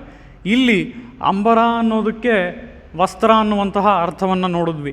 ಅದೇ ರೀತಿಯಲ್ಲಿ ಈ ಅಂಬರ ಅನ್ನೋದಕ್ಕೆ ಮತ್ತೊಂದು ಅರ್ಥ ತಮಗೆಲ್ರಿಗೂ ಗೊತ್ತೇ ಇದೆ. ಕನ್ನಡದಲ್ಲಿ ನಾವು ಏನಂತೀವಿ ಅಂಬರ ಅಂದರೆ ಆಕಾಶ ಅಲ್ವಾ? ಆ ರೀತಿಯಲ್ಲಿ ಈ ಆಕಾಶ ಅನ್ನುವಂತಹ ಪದ ಏನಿದೆ ಇದು ಆ ವಿಷ್ಣುವನ್ನೇ ತೋರಿಸುತ್ತೆ. ಅದು ಹೇಗೆ ಅಂತ ನೋಡಿದ್ರೆ, ಅನಪಾಯ ವಿಷ್ಣುಪದ ಸಂಶ್ರಯಂ ಭಜೆ ಕಲಯಾಕಯಾಪಿ ಕಲಯಾಪ್ಯನುಜ್ಜಿತಂ ಅನ್ನುವಂತಹ ಈ ಶ್ಲೋಕ ಯತಿರಾಜ ಸಪ್ತತಿಯಲ್ಲಿ ಬರುತ್ತೆ. ಸ್ವಾಮಿ ದೇಶಿಕರು ಸ್ವಾಮಿ ರಾಮಾನುಜರನ್ನು ಕೊಂಡಾಡುವಂತಹ ಒಂದು ಶ್ಲೋಕ. ಇದರಲ್ಲಿ ಸ್ವಾಮಿ ರಾಮಾನುಜರು ಯತಿ ಚಂದ್ರರಾಗಿ ಇದ್ದಾರೆ ಅಂತ ಹೇಳಿ ತೋರಿಸ್ತಾರೆ. ಈ ಚಂದ್ರ ಎಲ್ಲಿರುತ್ತೆ ಅಂತ ನೋಡಿದ್ರೆ ಚಂದ್ರ ಇರುವಂಥದ್ದು ಆಕಾಶದಲ್ಲಿ ಅಲ್ವಾ. ಇಲ್ಲಿ ಅದನ್ನೇ ಅನಪಾಯ ವಿಷ್ಣುಪದ ಸಂಶ್ರಯಂ ಭಜೆ. ವಿಷ್ಣುಪದ ಸಂಶ್ರಯಂ ಭಜೆ ಅಂದರೆ ಏನು? ವಿಷ್ಣುಪದ ಅಂದರೆ ಏನು ಅರ್ಥ ಅಂತ ಅಂದರೆ, ವಿಷ್ಣುಪದ ಅಂದರೆ ಆಕಾಶ ಅನ್ನುವಂತಹ ಅರ್ಥ. ಈ ಆಕಾಶದಲ್ಲಿರುವಂತಹ ಚಂದ್ರ ಅಂತ ಹೇಳಿ ಇಲ್ಲಿ ಹೇಳ್ತಾ ಇದ್ದಾರೆ. ಅದೇ ರೀತಿಯಲ್ಲಿ ಈ ವಿಷ್ಣುಪದ ಅನ್ನೋದಕ್ಕೆ ಮತ್ತೊಂದು ಅರ್ಥ ಇದೆ. ಅದೇನು ಅಂತ ಅಂದರೆ ಆ ವಿಷ್ಣುವಿನ ಪಾದಗಳು ಅಲ್ವಾ. ಆ ರೀತಿಯಲ್ಲಿ ಆ ವಿಷ್ಣುವಿನ ಪಾದಗಳನ್ನೇ ಆಶ್ರಯಿಸಿರುವಂತಹ ಸ್ವಾಮಿ ರಾಮಾನುಜರು, ಆ ಆಕಾಶವನ್ನು ಆಶ್ರಯವಾಗಿ ಉಳ್ಳಂತಹ ಆ ಚಂದ್ರ, ಇಬ್ಬರಿಗೂ ಸಹ ಇಲ್ಲಿ ಕಂಪ್ಯಾರಿಸನ್ ಮಾಡಿ ತೋರಿಸ್ತಾ ಇದ್ದಾರೆ ಸ್ವಾಮಿ ದೇಶಿಕರು. ವಿಷ್ಣುಪದ ಸಂಶ್ರಯಂ ಭಜೆ ಅಂತ ಹೇಳಿದರೆ ಈ ವಿಷ್ಣುಪದ ಅನ್ನೋದು ಆಕಾಶವನ್ನು ತೋರಿಸುತ್ತೆ. ಅದೇ ರೀತಿಯಲ್ಲಿ ವಿಷ್ಣುಪದ ಅನ್ನೋದು ಅವನ ಅಡಿಗಳನ್ನು ತೋರಿಸುತ್ತೆ. ಆ ರೀತಿಯಲ್ಲಿ ಆ ಆಕಾಶ ಪದ ವಾಚ್ಯನು ಯಾರು ಅಂತ ಅಂದರೆ ಆ ಭಗವಂತನೇ. ಅಂಬರಂ ಅಂತ ಅಂದರೆ ಆ ಭಗವಂತನನ್ನೇ ತೋರಿಸುತ್ತೆ ಈ ಒಂದು ವಿಶೇಷ ಅರ್ಥದಲ್ಲಿ. ಆ ರೀತಿಯಲ್ಲಿ ಅಂಬರಂ ಅಂತ ಅಂದರೆ ನಾವು ನೋಡೋದಾದರೆ ಈ ಅಂಬರಂ ಅನ್ನೋದು ಏನು? ಇದು ವಸ್ತ್ರ ಅಂತ ನೋಡಿದ್ವಿ ಅಲ್ವಾ. ವಸ್ತ್ರದಾನವನ್ನು ಪ್ರಸಿದ್ಧವಾಗಿ ಯಾವಾಗ ನಮ್ಮ ಎಂಪೆರುಮಾನ್ ಮಾಡಿದ್ದಾನೆ ಅಂತ ನಾವು ನೋಡೋದಾದರೆ, ವಸ್ತ್ರದಾನವನ್ನು ಶ್ರೀಕೃಷ್ಣ ದ್ರೌಪದಿಗೆ ಮಾಡಿದ್ದಾನೆ ಅಲ್ವಾ. ಆ ರೀತಿಯಲ್ಲಿ ಇದೇ ಆ ಶ್ರೀಕೃಷ್ಣ ವಸ್ತ್ರದಾನವನ್ನು ದ್ರೌಪದಿಗೆ ಹೇಗೆ ಮಾಡಿದ್ನೋ ಆ ರೀತಿಯಲ್ಲಿ ನಂದಗೋಪನೂ ಸಹ ಇಲ್ಲಿ ದಾನಗಳನ್ನೆಲ್ಲ ಮಾಡ್ತಾ ಇದ್ದಾನೆ. ಅಲ್ಲಿರುವಂತಹ ಗೋಪಿಯರಿಗೆಲ್ಲ ದಾನವನ್ನು ಮಾಡ್ತಾ ಇದ್ದಾನೆ ಅಂತ ಹೇಳಿ ತೋರಿಸ್ತಾ ಇದ್ದಾರೆ. ಆ ರೀತಿಯಲ್ಲಿ ನಾವಿಲ್ಲಿ ನೋಡೋದಾದರೆ ಇಲ್ಲಿ ಈ ವಸ್ತ್ರದಾನವನ್ನು ಅವತ್ತು ಹೇಗೆ ಮಾಡಿದ್ನೋ ಆ ನಮ್ಮ ಶ್ರೀಕೃಷ್ಣ, ಅದೇ ರೀತಿ ನಂದಗೋಪನೂ ಸಹ ಇಲ್ಲಿ ದಾನವನ್ನು ಮಾಡ್ತಾ ಇದ್ದಾನೆ ಅಂತ ಹೇಳಿ ಗೊತ್ತಾಗತ್ತೆ. ಅದರ ಜೊತೆಗೆ ನಾವು ಮೊದಲೇ ನೋಡಿದ್ವಿ ಈ ನಂದಗೋಪನ ಬಗ್ಗೆ. ಮೊದಲು ಎಲ್ಲಿ ನೋಡಿದ್ವಿ ಅಂದರೆ ಮೊದಲಿನ ಪಾಶುರ ಅಲ್ವಾ. ಕೂರ್ವೇಲ್ ಕೊಡುನ್ ತೊಳಿಲನ್ ನಂದಗೋಪನ್ ಕುಮರನ್. ಹೀಗೆ ನಂದಗೋಪ ಹೇಗಿದ್ದಾನೆ ಅಂತ ಅಂದರೆ ಬಹಳ ಚೂಪಾದಂತಹ ಒಂದು ವೇಲ್, ಆ ವೇಲನ್ನು ಹಿಡ್ಕೊಂಡು ನಂದಗೋಪ ಇದ್ದಾನೆ ಅಲ್ವಾ. ಈ ಚೂಪಾದಂತಹ ವೇಲನ್ನು ಏನಕ್ಕೆ ಹಿಡ್ಕೊಂಡಿದ್ದಾನೆ ಅಂತ ನೋಡಿದ್ರೆ, ಈ ಚೂಪಾದಂತಹ ವೇಲ್ನಿಂದ ಏನಾದರೂ ಆ ಶ್ರೀಕೃಷ್ಣನ ಬಳಿ ಒಂದು ಸಣ್ಣ ಇರುವೆ ಬಂದರೂ ಕೂಡ ಅದಕ್ಕೂ ಇದನ್ನೇ ಉಪಯೋಗಿಸ್ತಾನೆ. ಅಂಥ ಮೃದು ಸ್ವಭಾವದವನು ಈ ನಮ್ಮ ನಂದಗೋಪಾಲ. ಯಾಕೆ ಅಂತ ಅಂದರೆ ಇರುವೆಗೆ ಇಂಥ ಒಂದು ದೊಡ್ಡ ವೇಲ್ ಬೇಕಾ? ಖಂಡಿತ ಇಲ್ಲ. ಅದನ್ನೂ ಸಹ ತಿಳಿಯದವನು ಅಂಥ ಮೃದು ಸ್ವಭಾವದನು ನಮ್ಮ ನಂದಗೋಪಾಲ. ಆ ರೀತಿಯಲ್ಲಿ ಈ ನಮ್ಮ ನಂದಗೋಪಾಲ ಹೀಗೆ ಮೃದು ಸ್ವಭಾವದವನಾಗಿ ಯಾವಾಗಲೂ ಶ್ರೀಕೃಷ್ಣನ ಕಾವಲು ಕಾಯ್ತಾ ಇದ್ದಾನೆ. ಅದೇ ರೀತಿಯಲ್ಲಿ ಈಗ ಗೋದಾದೇವಿ ಮತ್ತು ಸಖಿಯರು ಮೊದಲು ಈ ದೇವಸ್ಥಾನದ ಒಳಗೆ ಬಂದರು. ಒಳಗೆ ಬಂದ ಕೂಡಲೇ ಅವ್ರು ನೋಡಿದ್ದು ಯಾರನ್ನ? ನಂದಗೋಪ ಮತ್ತು ಯಶೋಧೆನ. ಆ ರೀತಿಯಲ್ಲಿ ನಂದಗೋಪ ಇಲ್ಲಿ ಶ್ರೀಕೃಷ್ಣನಿಗೆ ಕಾವಲ ಹಾಗೆ ಇದ್ದಾನೆ. ಕಾವಲ ಹಾಗೆ ಇರುವಂತಹ ಈ ನಂದಗೋಪ ಅವನನ್ನು ನೋಡಿ ಮೊದಲು, ನೀನು ದಾನ ಮಾಡುವಂತಹ ಪ್ರಭುವೇ, ಓ ದಾನಪ್ರಭುವೇ, ನೀನು ಮೊದಲು ಎದ್ದೇಳು ಅಂತ ಹೇಳಿ ಇಲ್ಲಿ ಗೋದಾದೇವಿ ಹೇಳ್ತಾ ಇದ್ದಾಳೆ. ಆ ರೀತಿಯಲ್ಲಿ ಎಲ್ಲ ಕಾವಲೆಲ್ಲ ಇದ್ದು ಆದರೂ ಸಹ ಒಬ್ಬರು ಅಪಹರಣವಾಗೋದ್ರು. ಅದು ಯಾರು, ಯಾವಾಗ ಅಂತ ನೋಡಿದ್ರೆ ಇದಕ್ಕೆ ಒಂದು ಕಥೆಯನ್ನು ನಾವು ನೋಡೋದಾದರೆ, ಅರಮನೆಯಲ್ಲಿ, ಅದು ದ್ವಾರಕೆಯ ಅರಮನೆಯಲ್ಲಿ ಮಂಚದ ಮೇಲೆ ಚೆನ್ನಾಗಿ ನಿದ್ರಿಸುತ್ತಿರುವಂಥ ಒಬ್ಬರು ಆ ಮಂಚದ ಜೊತೆನೇ ಅಪಹರಣವಾಗೋದ್ರು. ಆ ರೀತಿಯಲ್ಲಿ ಮಂಚದ ಮೇಲೆ ಒಬ್ಬರು ಮಲಗಿದ್ರು. ಅದು ದ್ವಾರಕೆಯ ಅರಮನೆಯಲ್ಲಿ. ಅರಮನೆ ಅನ್ನುವಂಥದ್ದು ಸಾಮಾನ್ಯವಾಗಿ ಯಾರಂದರೆ ಅವರು ಒಳಗೆ ಹೋಗೋಕ್ಕಾಗಲ್ಲ, ಅಂಥ ಕಾವಲುಗಳೆಲ್ಲ ಇರುತ್ತೆ. ಅಂಥ ಸಮಯದಲ್ಲೂ ಅಂಥವ್ರನ್ನ ಇಲ್ಲಿ ಯಾರೋ ಒಬ್ಬರು ಅಪಹರಣ ಮಾಡಿಬಿಟ್ರು. ಇದು ಯಾರ ಅಪಹರಣ ಆದರು ಅಂತ ನಾವು ನೋಡೋದಾದರೆ, ಇದು ಶ್ರೀಕೃಷ್ಣನ ಮೊಮ್ಮಗನಾದಂತಹ ಅನಿರುದ್ಧ. ಈ ಅನಿರುದ್ಧನ ಅಪಹರಣ ಮಾಡಿದವರು ಯಾರು ಅಂತ ನೋಡಿದ್ರೆ, ಈ ಅನಿರುದ್ಧನ ಅಪಹರಣ ಮಾಡಿದಂಥವರು ಈ ಬಾಣಾಸುರದ ಕಡೆಯವರು. ಆ ಬಾಣಾಸುರದ ಕಡೆ ಅವನ ಸಂತತಿಗಳಲ್ಲಿ ಒಬ್ಬಳಾದಂತಹ ಉಷೆ ಅನ್ನುವಂಥವಳು ಈ ಬಾಣಾಸುರ ಇವಳನ್ನು, ಈ ಒಬ್ಬ ಅನಿರುದ್ಧನನ್ನು ಕನಸಿನಲ್ಲಿ ನೋಡಿರ್ತಾಳೆ. ಹೀಗೆ ಕನಸಲ್ಲಿ ನೋಡಿರುವಂಥ ಅನಿರುದ್ಧನನ್ನು ಅವಳಿಗೆ ತುಂಬ ಇಷ್ಟ ಆಗುತ್ತೆ. ಅನಿರುದ್ಧನ ಕಂಡ್ರೆ ನಾನು ಅವನನ್ನೇ ಪ್ರೀತಿ ಮಾಡ್ತೀನಿ, ಮದುವೆ ಆದರೆ ಅವನನ್ನೇ ಆಗೋದು ಅಂತ ಹೇಳಿ ಆ ಉಷೆ ಇರ್ತಾಳೆ. ಅಂಥ ಸಮಯದಲ್ಲಿ ಆ ಉಷೆ ಜೊತೆ ಇರುವಂಥ ಒಬ್ಬ ಸೇವಕಿ, ಅಲ್ಲೇ ಅರಮನೆಯಲ್ಲಿರುವಂಥ ಒಬ್ಬ ಸೇವಕಿ ಪ್ಲಸ್ ಪೇಂಟರ್ ಅವಳನ್ನು ಕರೆಸ್ತಾಳೆ. ಅವಳನ್ನು ಕರೆಸಿ, ಈಗ ನನ್ನ ಕನಸಲ್ಲಿ ಬಂದಿದ್ದೆಲ್ಲ ನಾನು ವಿವರಣೆ ಮಾಡ್ತೀನಿ, ನೀನು ಹಾಗೇ ಪೇಂಟ್ ಮಾಡ್ತಾ ಹೋಗು ಅಂತ ಹೇಳ್ತಾಳೆ. ಆ ರೀತಿಯಲ್ಲಿ ಇವಳು ವಿವರಣೆಯನ್ನು ಕೊಡ್ತಾ ಹೋಗ್ತಾ ಇರ್ತಾಳೆ. ಅವಳು ಮೊದಲು ಒಬ್ಬರನ್ನು ಪೇಂಟ್ ಮಾಡ್ತಾಳೆ. ನೀನು ಹೇಳಿದ ವಿವರಣೆಗೆಲ್ಲ ಸರಿಯಾಗಿ ಹಾಗೇ ಪೇಂಟ್ ಮಾಡಿದ್ದೇನಾ ನೋಡು ಅಂತ ತೋರಿಸ್ತಾಳೆ ಉಷೆಗೆ ಆ ಪೇಂಟರ್. ಅದಕ್ಕೆ ಉಷೆ ಹೇಳ್ತಾಳೆ, ಅಯ್ಯೋ ಅನಿರುದ್ಧ ಇಷ್ಟೆಲ್ಲ ಸುಂದರವಾಗಿಲ್ಲ, ಇದಕ್ಕಿಂತ ಸ್ವಲ್ಪ ಕಡಿಮೆ ಸೌಂದರ್ಯ ಅನಿರುದ್ಧಂದು ಅಂತ ಹೇಳ್ತಾಳೆ. ಅಲ್ಲಿ ಉಷೆ ತೋರಿಸೋದು ಯಾರನ್ನ? ಶ್ರೀಕೃಷ್ಣನನ್ನು.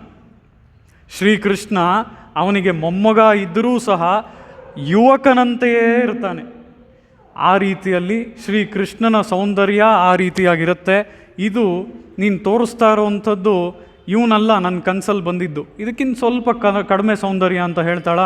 ಮತ್ತೆ ಇನ್ನೊಂದು ಚಿತ್ರ ಬಿಡಿಸೋದಕ್ಕೆ ಶುರು ಮಾಡ್ತಾಳೆ. ಆ ರೀತಿಯಲ್ಲಿ ಇನ್ನೊಂದು ಚಿತ್ರವನ್ನು ಅವಳು ಬಿಡಿಸ್ತಾಳೆ. ಆ ಇನ್ನೊಂದು ಚಿತ್ರವನ್ನು ಬಿಡಿಸಿದಾಗ ಅಲ್ಲಿ ನಾವು ಯಾರನ್ನು ನೋಡ್ತೀವಿ ಅಂತ ಅಂದರೆ ಆ ಚಿತ್ರವನ್ನು ತೋರಿಸ್ತಾಳೆ. ಆಗ ಈ ಉಷೆ ಹೇಳ್ತಾಳೆ, ಇವನೇನಾ ಅಂತ ಕೇಳಿದಾಗ ಉಷೆ ಹೇಳ್ತಾಳೆ, ಇಲ್ಲ ಇವನೂ ಅಲ್ಲ, ಇವನಿಗಿಂತ ಇನ್ನೂ ಸ್ವಲ್ಪ ಕಡಿಮೆ ಸೌಂದರ್ಯ ಅಂತ ಹೇಳಿ ಆ ಉಷೆ ಹೇಳ್ತಾಳೆ.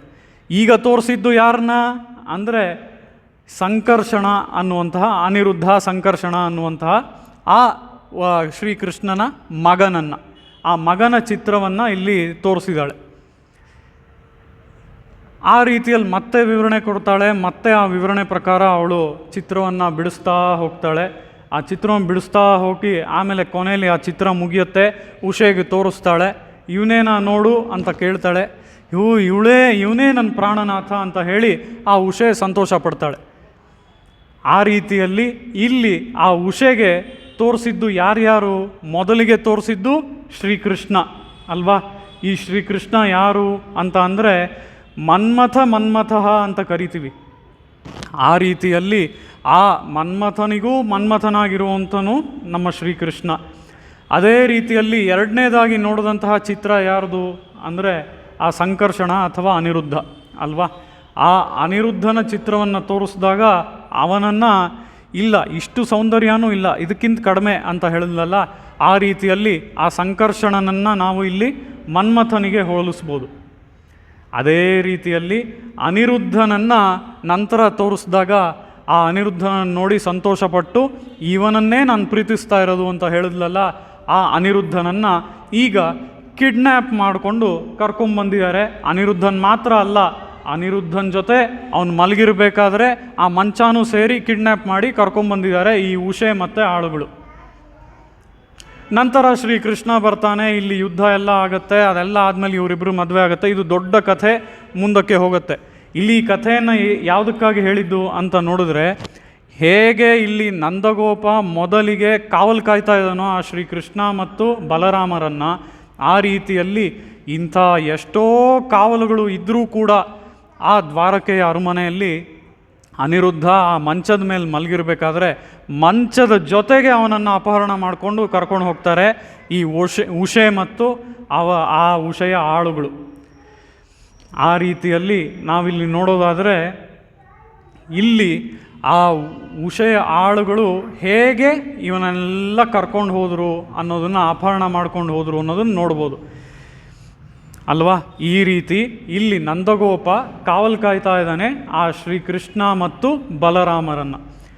ಈಗ ಅಂಬರಮೇ ತಣ್ಣೀರೇ ಶೋರೇ ಅರಂಶಯ್ಯಂ ಅಂತ ನಾವು ನೋಡೋದಾದರೆ ಇದಕ್ಕೆ ಒಂದು ಬಹಳ ವಿಶೇಷವಾದಂತಹ ಒಂದು ಏನು ಹೇಳ್ತಾರೆ, ಒಂದು ಕಥೆ.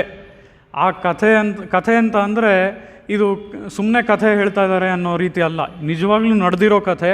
ಮತ್ತು ನಾವು ಇವತ್ತಿಗೂ ಸಹ ನಮ್ಮ ಮಧ್ಯೆ ಅಂಥವರು ಇದ್ದಾರೆ. ಆದರೆ ಎಲೆ ಮರೆ ಅಂತ ಇದ್ದಾರೆ, ಅವರು ನಮಗೆ ಕಾಣಿಸೋಲ್ಲ, ಎಲೆ ಮರೆ ಕಾಯಿಗಳಂತ ಇದ್ದಾರೆ.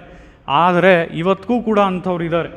ಆ ರೀತಿಯಲ್ಲಿ ನೋಡೋದಾದರೆ ಯಾರು ಈ ರೀತಿಯಾಗಿ ಅಂಬರಮೇ ತಣ್ಣೀರೇ ಶೋರೆ ಅನ್ನುವ ರೀತಿಯಲ್ಲಿ ದಾನವನ್ನು ಬಿಡದೇ ಈ ರೀತಿ ಮಾಡ್ತಾಯಿದ್ರು, ಅದು ಸಾತ್ವಿಕ ದಾನ ಅಂತ ಹೇಗೆ 17ನೇ ಅಧ್ಯಾಯದಲ್ಲಿ ಶ್ರೀಕೃಷ್ಣ ಹೇಳ್ತಾನೋ ಆ ರೀತಿಯಲ್ಲಿ ಅಂಥವರು ಒಬ್ಬರು ಬಹಳ ತುಂಬ ಹಿಂದೇನೂ ಅಲ್ಲ, ಇದು ಒಂದು ಹತ್ತಿರ 70ರಿಂದ 80 ವರ್ಷದ ಹಿಂದೆ ನಡೆದಿರುವಂಥ ಘಟನೆ. ಆ ಘಟನೆಯಲ್ಲಿ ನೋಡೋದಾದರೆ ಆ ಕಾಲದಲ್ಲಿ ಅಹೋಬಿಲ ಮಠದ ಒಬ್ಬರು ಸ್ವಾಮಿಗಳಿದ್ದರು. ಅವರನ್ನು ನಾವು ಇಂಜಿಮೇಡ್ ಆಳ್ಶಿಂಗರ್ ಅಂತ ಕರಿತೀವಿ.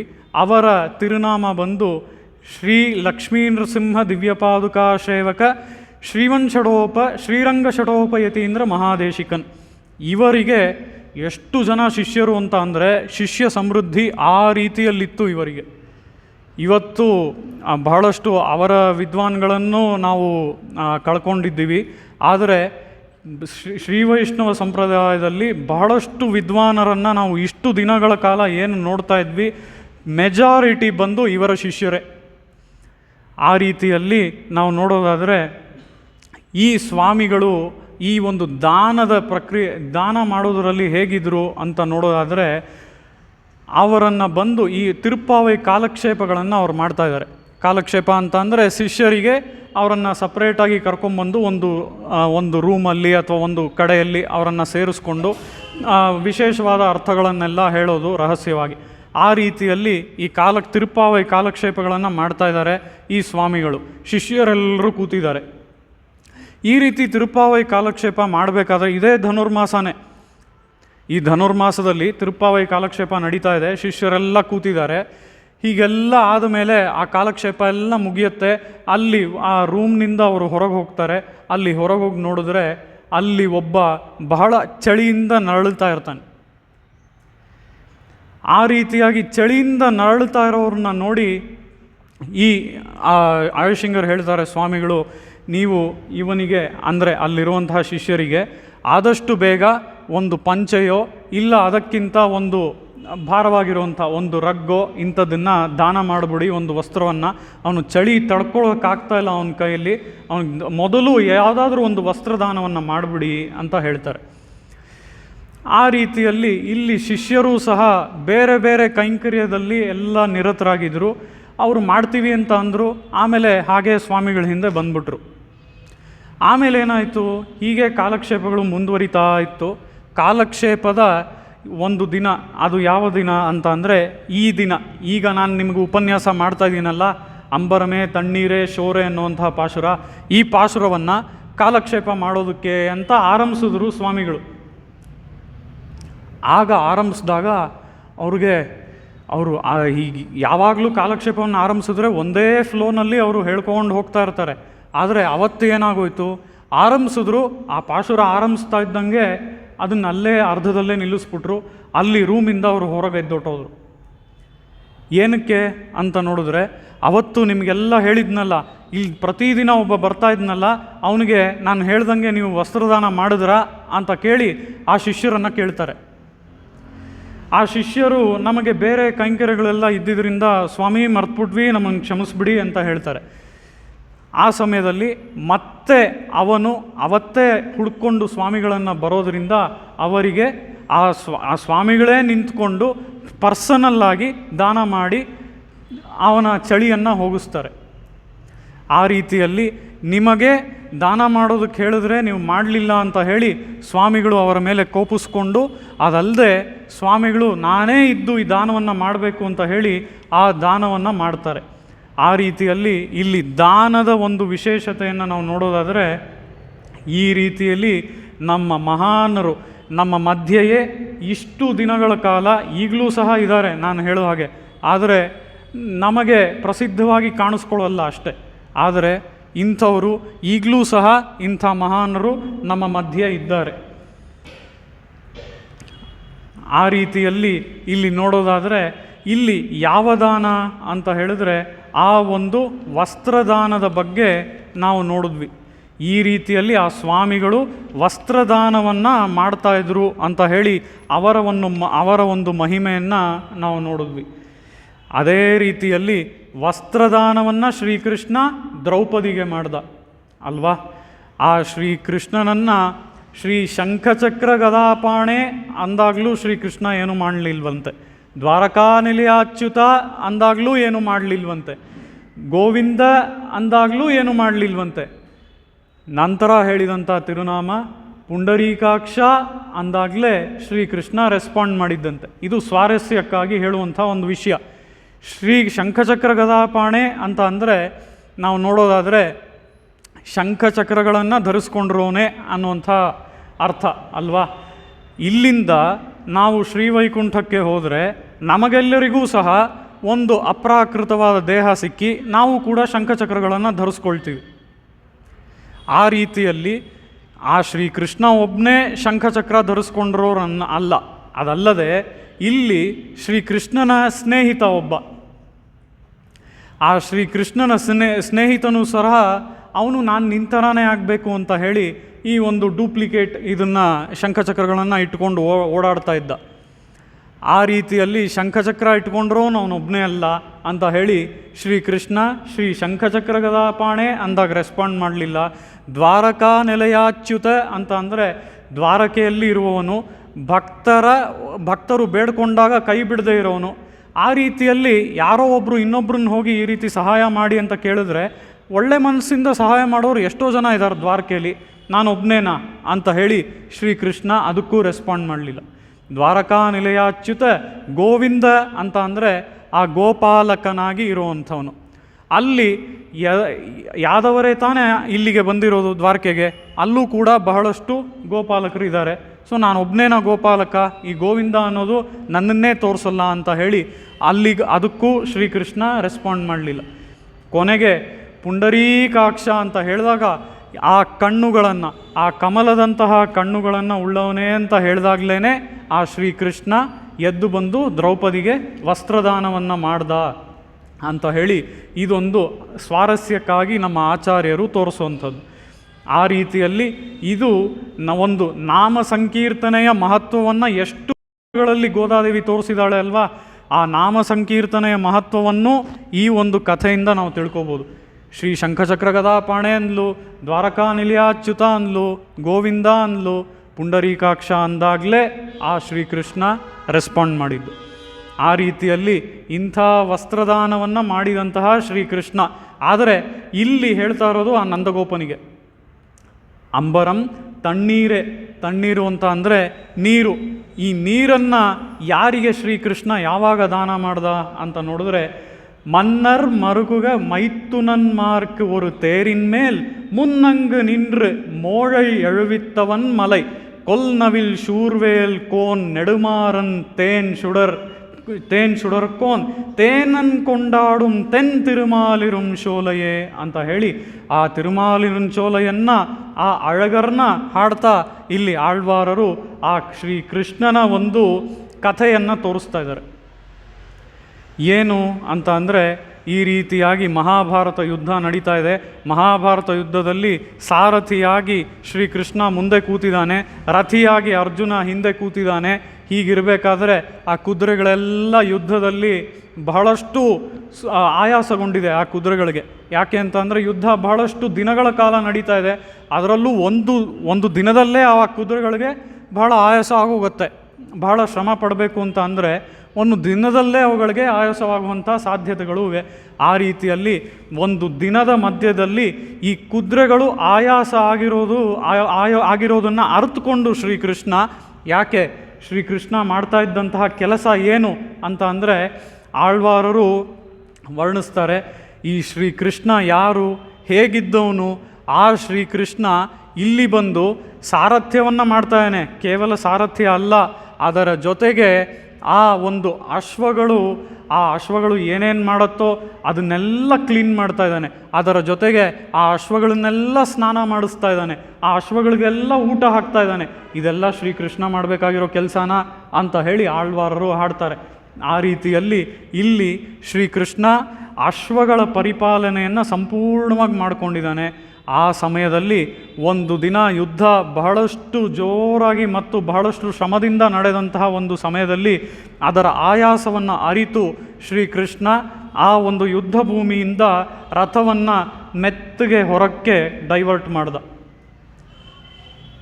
ಹಾಗೆ ರಥವನ್ನು ಮೆತ್ತಗೆ ಹೊರಕ್ಕೆ ಡೈವರ್ಟ್ ಮಾಡಿ ಆ ಯುದ್ಧ ಭೂಮಿಯಿಂದ ಹೊರಕ್ಕೆ ಹೋಗಿ ಅಲ್ಲಿ ಆ ಕುದುರೆಗಳು ಆಯಾಸವಾಗಿದೆ, ಆ ಕುದುರೆಗಳಿಗೆ ಅದಕ್ಕೆ ಏನಾದರೂ ಬೇಕು ಅಂತ ಹೇಳಿ ತನ್ನ ಬಳಿ ಇರುವಂತಹ ಒಂದು ಕೋಲ್ ಅಲ್ವಾ, ಆ ಕೋಲನ್ನು ಇಟ್ಟುಕೊಂಡೇ ಆ ಕುದುರೆಗಳನ್ನು ಓಡಿಸ್ತಾ ಇದ್ದಾನೆ.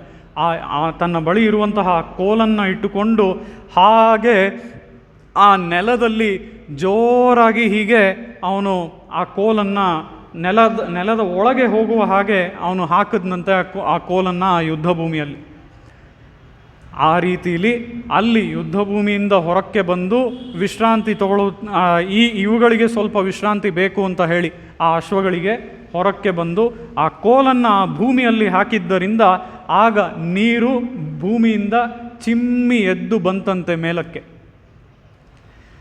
ಹಾಗೆ ಬಂದಂತಹ ನೀರನ್ನು ಆ ಕುದುರೆಗಳು ಅವತ್ತು ಅಲ್ಲಿ ಕುಡಿದುವು ಅಂತ ಹೇಳಿ ಆಳ್ವಾರರು ಈ ಪಾಶುರದ ಮೂಲಕ ಈ ನೀರಿನ ದಾನವನ್ನು ಈ ರೀತಿಯಾಗಿ ಶ್ರೀಕೃಷ್ಣ ಮಾಡಿದ್ದಾನೆ ಅಂತ ಹೇಳಿ ಇಲ್ಲಿ ನೀರಿನ ದಾನದ ಬಗ್ಗೆ ಶ್ರೀಕೃಷ್ಣ ಹೇಗೆ ಆ ಅಶ್ವಗಳಿಗೆ ದಾನವನ್ನು ಮಾಡ್ದ ಅನ್ನೋದನ್ನು ತೋರಿಸ್ತಾ ಇದ್ದಾರೆ. ಆ ರೀತಿಯಲ್ಲಿ ಅಂಬರಮೆ, ತಣ್ಣೀರೆ, ಶೋರೆ ಅಂತ ಅಂದರೆ ಅನ್ನದಾನ ಅಲ್ವಾ. ಆ ರೀತಿಯಲ್ಲಿ ಈ ಅನ್ನದಾನವನ್ನು ಎಲ್ಲಿ ಯಾವಾಗ ಮಾಡ್ದ ಶ್ರೀಕೃಷ್ಣ ಅಂತ ನೋಡಿದ್ರೆ, ಈ ಅನ್ನದಾನವನ್ನು ಶ್ರೀಕೃಷ್ಣ ಮಾಡಿಲ್ಲ, ಶ್ರೀಕೃಷ್ಣನಿಗೆ ಅನ್ನದಾನವನ್ನು ಮಾಡಲಾಯಿತು. ಅದು ಯಾವಾಗ ಅಂತ ನೋಡಿದ್ರೆ, ಇವರೆಲ್ಲರೂ ಈ ಅರಣ್ಯವಾಸದಲ್ಲಿರಬೇಕಾದ್ರೆ, ಯಾರು ಇವರೆಲ್ಲರೂ ಅಂತ ಅಂದರೆ ಈ ದ್ರೌಪದಿ ಮತ್ತು ಪಾಂಡವರು ಎಲ್ಲರೂ ಅರಣ್ಯವಾಸದಲ್ಲಿ ಇದ್ದಂತಹ ಒಂದು ಸಮಯದಲ್ಲಿ ಅವರು ಸಾಮಾನ್ಯವಾಗಿ ಎಲ್ಲರೂ ಆ ಪೂಜೆಗಳನ್ನೆಲ್ಲ ಮಾಡಿ ಅವನಿಗೆ ಸಮರ್ಪಣೆ ಮಾಡಬೇಕಾಗಿರುವಂಥ ಪ್ರಸಾದಗಳನ್ನೆಲ್ಲ ಸಮರ್ಪಣೆ ಮಾಡಿ ಅಲ್ಲಿ ಕುಂತಿದೇವಿಯ ಮಕ್ಕಳು 5 ಜನ, ಅದರ ಜೊತೆಗೆ ದ್ರೌಪದಿ, ಇವರೆಲ್ಲರೂ ಮೊದಲಿಗೆ ಆ 5 ಜನ ಮಕ್ಕಳು, ಅದಾದಮೇಲೆ ಕುಂತಿದೇವಿ ಮತ್ತು ದ್ರೌಪದಿ ಎಲ್ಲರೂ ಸಹ ತಮ್ಮ ತಮ್ಮ ಆಹಾರವನ್ನು ಮುಗಿಸ್ಕೊಂಡಿದ್ದಾರೆ. ಈ ರೀತಿ ಎಲ್ಲ ಮುಗೀತು. ಇದು ಇಂಥ ಸಮಯ ಅನ್ನೋದು ಸಹ ಶ್ರೀಕೃಷ್ಣನಿಗೆ ಗೊತ್ತು, ಆಹಾರ ಮುಗ್ದಿರುವಂತಹ ಸಮಯ ಅಂತ ಹೇಳಿ. ಅಂಥ ಸಮಯದಲ್ಲಿ ಆ ಅರಣ್ಯದಲ್ಲಿ ಆ ಕುಟೀರದಲ್ಲಿ ಇವರೆಲ್ಲರೂ ಇರಬೇಕಾದ್ರೆ ಶ್ರೀಕೃಷ್ಣ ಹಾಗೆ ಆ ಕಿಟಕಿಯಿಂದ ಒಂದು ಪ್ಲೆಸೆಂಟ್ ಸರ್ಪ್ರೈಸ್ ದ್ರೌಪದಿಗೆ, ಆ ಅಡುಗೆ ಮನೆಯ ಕಿಟಕಿಯಿಂದ ಶ್ರೀಕೃಷ್ಣ ಇಣುಕಿ ನೋಡ್ತಾನೆ. ಅಲ್ಲಿ ದ್ರೌಪದಿ ಇರ್ತಾಳೆ. ದ್ರೌಪದಿ ಶ್ರೀಕೃಷ್ಣ ಇಲ್ಲಿ ಬರ್ತಾನೆ ಅಂತಲೇ ಎಕ್ಸ್ಪೆಕ್ಟ್ ಮಾಡಿರೋಲ್ಲ. ಆ ರೀತಿ ಶ್ರೀಕೃಷ್ಣ ಆ ಅಡುಗೆ ಮನೆಯ ಕಿಟಕಿಯಿಂದ ಇಣುಕಿ ನೋಡೋದ್ರಿಂದ ಆ ಶ್ರೀಕೃಷ್ಣನ ನೋಡಿ ಸಂತೋಷವಾಗುತ್ತೆ ದ್ರೌಪದಿಗೆ. ಆದರೆ ಅದೇ ಸಮಯದಲ್ಲಿ ಮತ್ತೊಂದು ಯೋಚನೆ, ಈಗ ತಾನೇ ನಾವೆಲ್ಲರೂ ತಿಂದು ಮುಗಿಸಿದ್ದೀವಿ, ಈಗ ಬಂದಿಲ್ಲ ಶ್ರೀಕೃಷ್ಣ, ನಿನಗೇನು ಕೊಡೋಕ್ಕೇನೂ ಇಲ್ವಲ್ಲ ಅಂತ ಹೇಳಿ ದ್ರೌಪದಿಗೆ ಅಂಥ ಯೋಚನೆ. ಆ ರೀತಿಯಲ್ಲಿ ಶ್ರೀಕೃಷ್ಣನನ್ನು ಸರಿ ಅಲ್ಲಿ ಹೊರಗಿಂದ ಒಳಕ್ಕೆ ಕರ್ಕೊಳ್ತಾಳೆ ದ್ರೌಪದಿ. ಒಳಕ್ಕೆ ಬಂದ ಮೇಲೆ ಶ್ರೀಕೃಷ್ಣ ಯಾವಾಗಲೂ ಇರೋ ಹಾಗೆ ನಗ್ನಗ್ತಾ ಸಂತೋಷವಾಗಿ ದ್ರೌಪದಿ ಜೊತೆ ಮಾತಾಡ್ತಾನೆ. ಹೀಗಿರಬೇಕಾದ್ರೆ ಏನಿದೆ ಹೇಳು, ನನಗೆ ಏನಾದರೂ ತಿನ್ನಕ್ಕಿದ್ರೆ ಹೇಳು, ನನಗೆ ಕೊಡು ಅಂತ ಹೇಳಿ ಶ್ರೀಕೃಷ್ಣನೇ ಬೇರೆ ಬಾಯ್ಬಿಟ್ಟು ಕೇಳ್ತಾನೆ. ಆಗ ದ್ರೌಪದಿಗೆ ಇನ್ನೂ ಬೇಜಾರಾಗತ್ತೆ. ಯಾಕೆ ಅಂತ ಅಂದರೆ ಅಕ್ಕಪಕ್ಕದಲ್ಲಿ ಯಾರಾದರೂ ಇದ್ದರೆ ಹೋಗಿ ಏನೋ ಒಂದು ತೊಗೊಂಬಂದು ಏನಾದರೂ ಮಾಡ್ಬೋದು, ಆದರೆ ಅವರುಗಳು ಇರೋದು ಕಾಡಲ್ಲಿ. ಸೊ ಅಂಥ ಸಮಯದಲ್ಲಿ ಅವ್ರಿಗೆ ಏನೂ ಸಿಗೋದೂ ಇಲ್ಲ. ಹೀಗಿರಬೇಕಾದ್ರೆ ಈಗ ತಾನೇ ನಾವು ಊಟ ಮಾಡಿದ್ದೀವಿ, ಏನಿದೆ ನಂಗೆ ಕೊಡು ಅಂತ ಹೇಳಿ ಅಲ್ಲಿ ಶ್ರೀಕೃಷ್ಣ ಹೀಗೆ ಬೇರೆ ಕೇಳ್ತಾ ಇದ್ದಾನಲ್ಲ, ನಾನು ಏನು ಕೊಡಲಿ ಅಂತ ದ್ರೌಪದಿಗೆ ಯೋಚನೆ ಆಗತ್ತೆ. ಆ ದ್ರೌಪದಿಯ ಮುಖಭಾವವನ್ನು ನೋಡಿ ನೀನು ಯಾವುದೋ ದೊಡ್ಡ ಯೋಚನೆಯಲ್ಲಿದ್ದೀಯಾ ಅಂತ ಹೇಳಿ ಶ್ರೀಕೃಷ್ಣನೇ ಕೇಳ್ತಾನೆ. ಆಗ ದ್ರೌಪದಿ ಹೇಳ್ತಾಳೆ, ನೀನು ಹೀಗೆ ಯಾವಾಗಲೂ ಸಂತೋಷವಾಗಿ ಇರ್ತೀಯ ಶ್ರೀಕೃಷ್ಣ, ನನಗೂ ಕೂಡ ಸಂತೋಷ ನಿನ್ನನ್ನು ಹೀಗೆ ನೋಡೋದಕ್ಕೆ. ಆದರೆ ನೀನು ಕೇಳ್ತಾ ಇರೋಂಥ ರೀತಿಲಿ ಈಗ ನಮ್ಮ ಮನೇಲಿ ಏನೂ ಉಳಿದಿಲ್ಲ, ನಾವು ಎಲ್ಲ ಪಾತ್ರೆನೂ ಎಲ್ಲ ತೊಳೆದು ಮಗುಚ್ ಹಾಕ್ಬಿಟ್ಟಿದ್ದೀವಿ, ಅಲ್ಲಿ ನೋಡು ಅಂತ ಹೇಳಿ ಪಾತ್ರೆ ಮಗುಚ್ ಹಾಕಿರೋದನ್ನೂ ತೋರಿಸ್ತಾಳೆ ದ್ರೌಪದಿ. ಆ ರೀತಿಯಲ್ಲಿ ಅದನ್ನೆಲ್ಲ ಆ ಮಡಕೆಗಳನ್ನೆಲ್ಲ ಮಗಚ್ ಹಾಕಿರ್ತಾಳೆ ದ್ರೌಪದಿ. ಆಗ ಶ್ರೀಕೃಷ್ಣ ಹೇಳ್ತಾನೆ, ನೀನೊಂದು ಸರಿ ನೋಡು, ಯಾವುದಕ್ಕೂ ಏನಾದರೂ ಇರುತ್ತೆ ಅದರೊಳಗೆ ನೋಡು ಅಂತ ಹೇಳ್ತಾನೆ. ಆ ರೀತಿಯಲ್ಲಿ ದ್ರೌಪದಿ ಹೇಳ್ತಾಳೆ, ಕೃಷ್ಣ ನಿನಗೆ ಯಾವಾಗಲೂ ಬರೀ ಆಟನೇ ಆಗೋಯ್ತು, ನಾವಿವಾಗ ಅದು ಕಾಡಲ್ಲಿ ಬಂದಿದ್ದೀವಿ, ಇಂಥ ಪರಿಸ್ಥಿತಿಲಿದ್ದೀವಿ, ಇವಾಗಲೂ ನಿನಗೆ ಆಟನೇನಾ ಅಂತ ಹೇಳಿ ದ್ರೌಪದಿ ಹೇಳ್ತಾಳೆ. ಅದಕ್ಕೆ ಶ್ರೀಕೃಷ್ಣ ಹೇಳ್ತಾನೆ, ನೀನು ನನ್ನ ಮಾತು ಕೇಳು, ನೀವು ಒಂದು ಸರಿ ಹೋಗಿ ಅಲ್ಲಿರೋಂಥ ಮಡಕೆಗಳೆಲ್ಲ ಒಂದು ಸರಿ ನೋಡು ಅಂತ ಹೇಳಿ ಶ್ರೀಕೃಷ್ಣ ಹೇಳ್ತಾನೆ. ಅದಕ್ಕೆ ದ್ರೌಪದಿ ಹೇಳ್ತಾಳೆ, ನನಗೆ ಗೊತ್ತು ಶ್ರೀಕೃಷ್ಣ, ಈಗ ತಾನೇ ನಾವೆಲ್ಲ ಊಟ ಮಾಡಿ ಮುಗಿಸಿದ್ದೀವಿ, ಅದರಲ್ಲೇನೂ ಇರೋಕ್ಕೆ ಸಾಧ್ಯನೇ ಇಲ್ಲ ಅಂತ ದ್ರೌಪದಿ ಹೇಳ್ತಾಳೆ. ಹಾಗೆ ಹೇಳಿಕೊಂಡೇ ಹೋಗಿ ಅದನ್ನು ನೋಡೋದಕ್ಕೆ ಅಂತ ಹೋಗ್ತಾಳೆ. ಹಾಗೆ ಒಂದೊಂದೇ ಮಡಕೆಗಳನ್ನು ನೋಡ್ಕೊಂಬರ್ತಾ ಬರ್ತಾ ಬರ್ತಾ ಒಂದು ಮಡಕೆಯಲ್ಲಿ ಸಂಪೂರ್ಣವಾಗಿ ಅನ್ನ ಮಾಡಿ ಇಟ್ಟಿದ್ಲಲ್ಲ, ಆ ಮಡಿಕೆಯಲ್ಲಿ ಒಂದೇ ಒಂದು ಅಗಳು ಮಿಕ್ಕಿರುತ್ತೆ. ಆ ರೀತಿಯಲ್ಲಿ ಆ ಅಗಳು ಮಿಕ್ಕಿರುವಂತಹ ಆ ಕೊಡವನ್ನು, ಆ ಮಡಿಕೆಯನ್ನು ಶ್ರೀಕೃಷ್ಣನಿಗೆ ಕೊಡ್ತಾಳೆ ದ್ರೌಪದಿ. ಅದನ್ನು ನೋಡಿದ ತಕ್ಷಣ ಆ ಒಂದು ಅಗಳನ್ನು ತೆಗೆದುಕೊಂಡು ಶ್ರೀಕೃಷ್ಣ ಭುಜಿಸ್ತಾನೆ. ಅದರಿಂದ ಅವನಿಗೆ ಸಂತೋಷವೋ ಸಂತೋಷ, ನನಗೆ ಹೊಟ್ಟೆಯೆಲ್ಲ ತುಂಬಿತು ಅಂತ ಹೇಳ್ತಾನೆ. ಅದು ಮಾತ್ರ ಅಲ್ಲ, ಇವರೆಲ್ಲ ಊಟ ಮಾಡಿರ್ತಾರಲ್ಲ, ಇವ್ರಿಗೆಲ್ಲ ಹೊಟ್ಟೆ ತುಂಬಿರುತ್ತಲ್ಲ, ಇವರಿಗೆ ಅವರು ಊಟ ಮಾಡಿರೋದ್ರಿಂದ ತೃಪ್ತಿ ಆಗಿರಲಿಲ್ಲ. ಈಗ ಯಾವಾಗ ಶ್ರೀಕೃಷ್ಣ ಈ ಒಂದು ಅಗಳನ್ನು ತೆಗೆದುಕೊಂಡನೋ ಆಗ ಈ ಪಾಂಡವರು, ದ್ರೌಪದಿ, ಕುಂತಿ ಆವಾಗಲೇ ಅವರಿಗೆ ಊಟ ಮಾಡಿದಂಥ ಒಂದು ತೃಪ್ತಿ ಆಯಿತು. ಆ ರೀತಿಲಿ ಅವರು ಊಟ ಮಾಡಿದ್ರಿಂದ ಅವ್ರಿಗೆ ತೃಪ್ತಿ ಆಗಲಿಲ್ಲ, ಈ ಒಂದು ಅಗಳನ್ನು ಆ ಶ್ರೀಕೃಷ್ಣ ತಿಂದಿದ್ದರಿಂದ ಇವರಿಗೆಲ್ಲ ತೃಪ್ತಿ ಆಯಿತು. ಆ ರೀತಿಯಲ್ಲಿ ನಾವು ನೋಡೋದಾದರೆ ಈ ಇಡೀ ಪ್ರಪಂಚಕ್ಕೆ ಶರೀರಿಯಾಗಿರೋನು, ಅಂದರೆ ಇಡೀ ಪ್ರಪಂಚವನ್ನು ಶರೀರವಾಗುಳ್ಳವನು ಆ ಶ್ರೀಕೃಷ್ಣ ಅಲ್ವಾ. ಆ ಶ್ರೀಕೃಷ್ಣ ಒಂದು ಅಗಳನ್ನು ತಗೊಂಡಿದ್ರಿಂದ ಎಲ್ರಿಗೂ ಹೊಟ್ಟೆ ತುಂಬಿತು. ಆ ರೀತಿಯಲ್ಲಿ ನಾವು ನೋಡೋದಾದರೆ ಈ ಶೋರ್ ಅಂತ ಅಂದರೆ ಅನ್ನದಾನ ಅಲ್ವಾ. ಇದಕ್ಕೆ ನಾವು ಮತ್ತೊಂದು ಏನಂತಾರೆ, ಒಂದು ಪ್ರಾಕ್ಟಿಕಲ್ ಸಿಚುಯೇಷನ್ನ ನೋಡೋದಾದರೆ ಬಹಳಷ್ಟು ಜನರಿಗೆ ಅದು ಇವತ್ತಿನ ದಿನಗಳಲ್ಲಿ ನಾವು ನೋಡುವಂಥದ್ದು, ಅದು ಪಿತ್ರಾರ್ಜಿತವಾಗ್ಬೋದು, ಬೇರೆ ಬೇರೆ ರೀತಿಯಲ್ಲಿ ಆಸ್ತಿಗಳಾಗ್ಬೋದು, ಇದೆಲ್ಲ ಬಹಳಷ್ಟಿರುತ್ತೆ ಅಲ್ವಾ.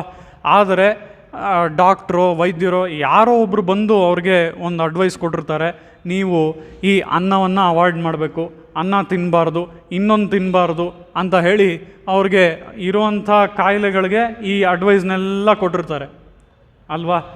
ಹೀಗಿರಬೇಕಾದ್ರೆ ಅವ್ರು ಎಷ್ಟೆಲ್ಲ ಏನೆಲ್ಲ ಇಟ್ಕೊಂಡಿದ್ರು ಸಹ, ಪಿತ್ರಾರ್ಜಿತವಾಗಿರಲಿ, ಅವರೇ ಸಂಪಾದನೆ ಮಾಡೋದಾಗಿರಲಿ, ಅವರು ಆ ಅಡ್ವೈಸ್ ಪ್ರಕಾರ ಅದನ್ನು ತಿನ್ನೋದಕ್ಕಾಗೋದಿಲ್ಲ. ಅದೇ ಸಮಯದಲ್ಲಿ ಮತ್ತೊಬ್ಬ ತುಂಬ ಆರೋಗ್ಯಕರವಾಗಿದ್ದಾನೆ, ಅವನು ದಿನಾನು ದೈಹಿಕವಾಗಿ ತುಂಬಾ ದುಡಿತಾನೆ, ಅದಲ್ಲದೆ ಅವನಿಗೆ ಅನ್ನನೂ ಕೂಡ ತುಂಬ ಬೇಕು ಅವನು ಮಾಡೋವಂಥ ಕೆಲಸಕ್ಕೆ, ಆದರೆ ಅವನಿಗೆ ಅಗಳೇ ಸಿಗಲ್ಲ, ಒಂದು ಅಗಳು ಕೂಡ ಸಿಗಲ್ಲ. ಆ ರೀತಿಯಲ್ಲಿ ಈ ಅನ್ನ ಅನ್ನುವಂಥದ್ದು ಯಾರಿಗೆ ನಾವೊಂದು ಮಾತನ್ನು ಕೂಡ ಹೇಳ್ತೀವಲ್ವ, ಹಳೆಯ ಒಂದು ಗಾದೆ ಮಾತು, ಹಲ್ಲಿದ್ರೆ ಕಡಲೆ ಇಲ್ಲ, ಕಡಲೆ ಇದ್ದರೆ ಹಲ್ಲಿಲ್ಲ ಅಲ್ವಾ.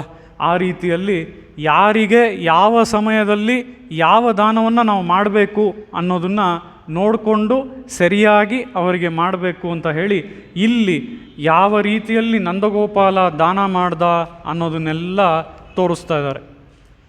ಆ ರೀತಿಯಲ್ಲಿ ಅಂಬರಮೇ ತಣ್ಣೀರೇ ಶೋರೇ ಅರಂಶಯ್ಯಂ ಎಂಬೆರುಮಾನ್ ನಂದಗೋಪಾಲ ಎഴുந்திರಾಯ್ ಅಲ್ವಾ.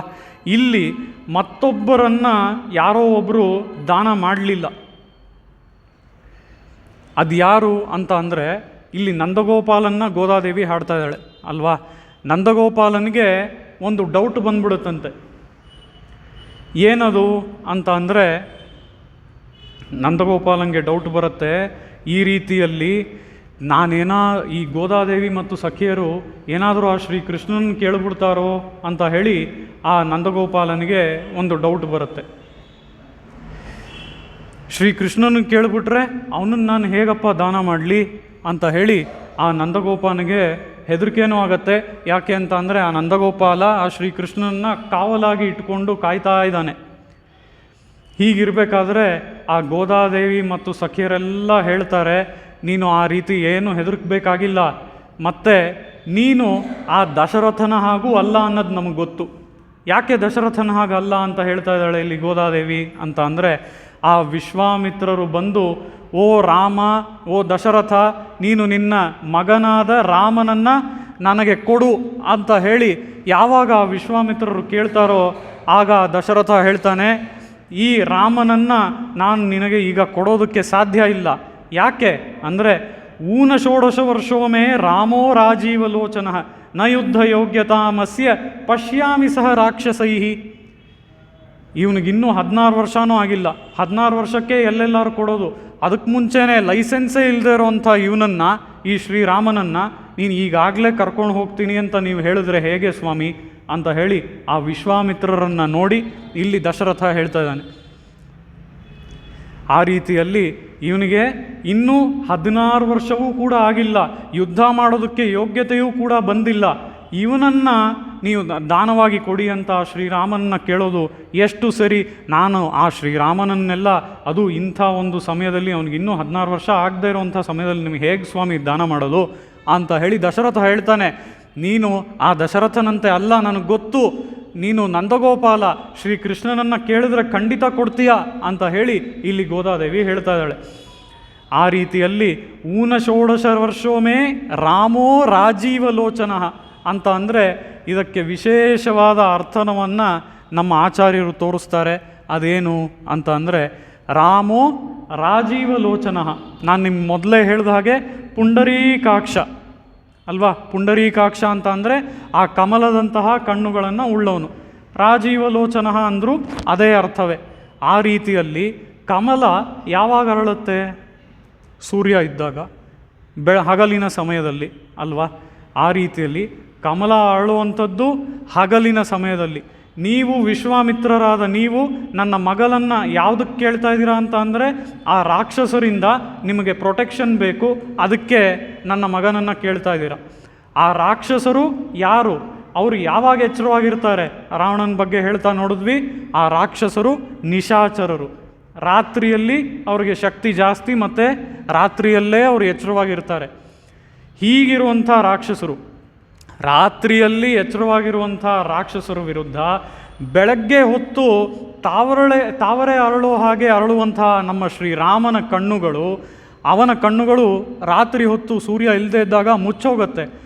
ಆದರೆ ಆ ರಾಕ್ಷಸರ ಕಣ್ಣುಗಳು ಆವಾಗಲೇ ತೆಗೆದಿರುತ್ತೆ, ಅವರು ಆವಾಗಲೇ ಆ್ಯಕ್ಟಿವ್ ಆಗಿರ್ತಾರೆ.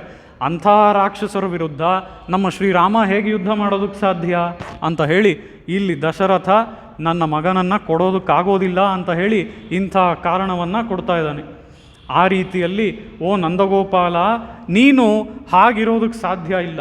ನೀನು ನಾವು ಕೇಳಿದ್ರೆ ತಕ್ಷಣವೇ ಶ್ರೀಕೃಷ್ಣನನ್ನು ಕೊಟ್ಟುಬಿಡ್ತೀಯ, ಆ ದಶರಥನಂತೆ ಇಲ್ಲ ಅಂತ ಹೇಳೋದಿಲ್ಲ ಅಂತ ಹೇಳಿ ಇಲ್ಲಿ ತೋರಿಸ್ತಾ ಇದ್ದಾರೆ. ಅಂಬರಮೇ ತಣ್ಣೀರೇ ಶೋರೆ ಅರಂಶಯ್ಯಂ ಎಂಬೆರುಮಾನ್ ನಂದಗೋಪಾಲ ಎಳಂದಿರಾಯ್. ಇಲ್ಲಿ ಆ ನಂದಗೋಪಾಲ ಈ ರೀತಿಯಾದ ದಾನಗಳನ್ನೆಲ್ಲ ಮಾಡ್ತೀಯ ನೀನು. ಇಂಥ ಅಂಬರಂ ತಣ್ಣೀರು ಶೋರು ಅನ್ನುವಂಥದ್ದು ಏನು ಅಂತ ಅಂದರೆ,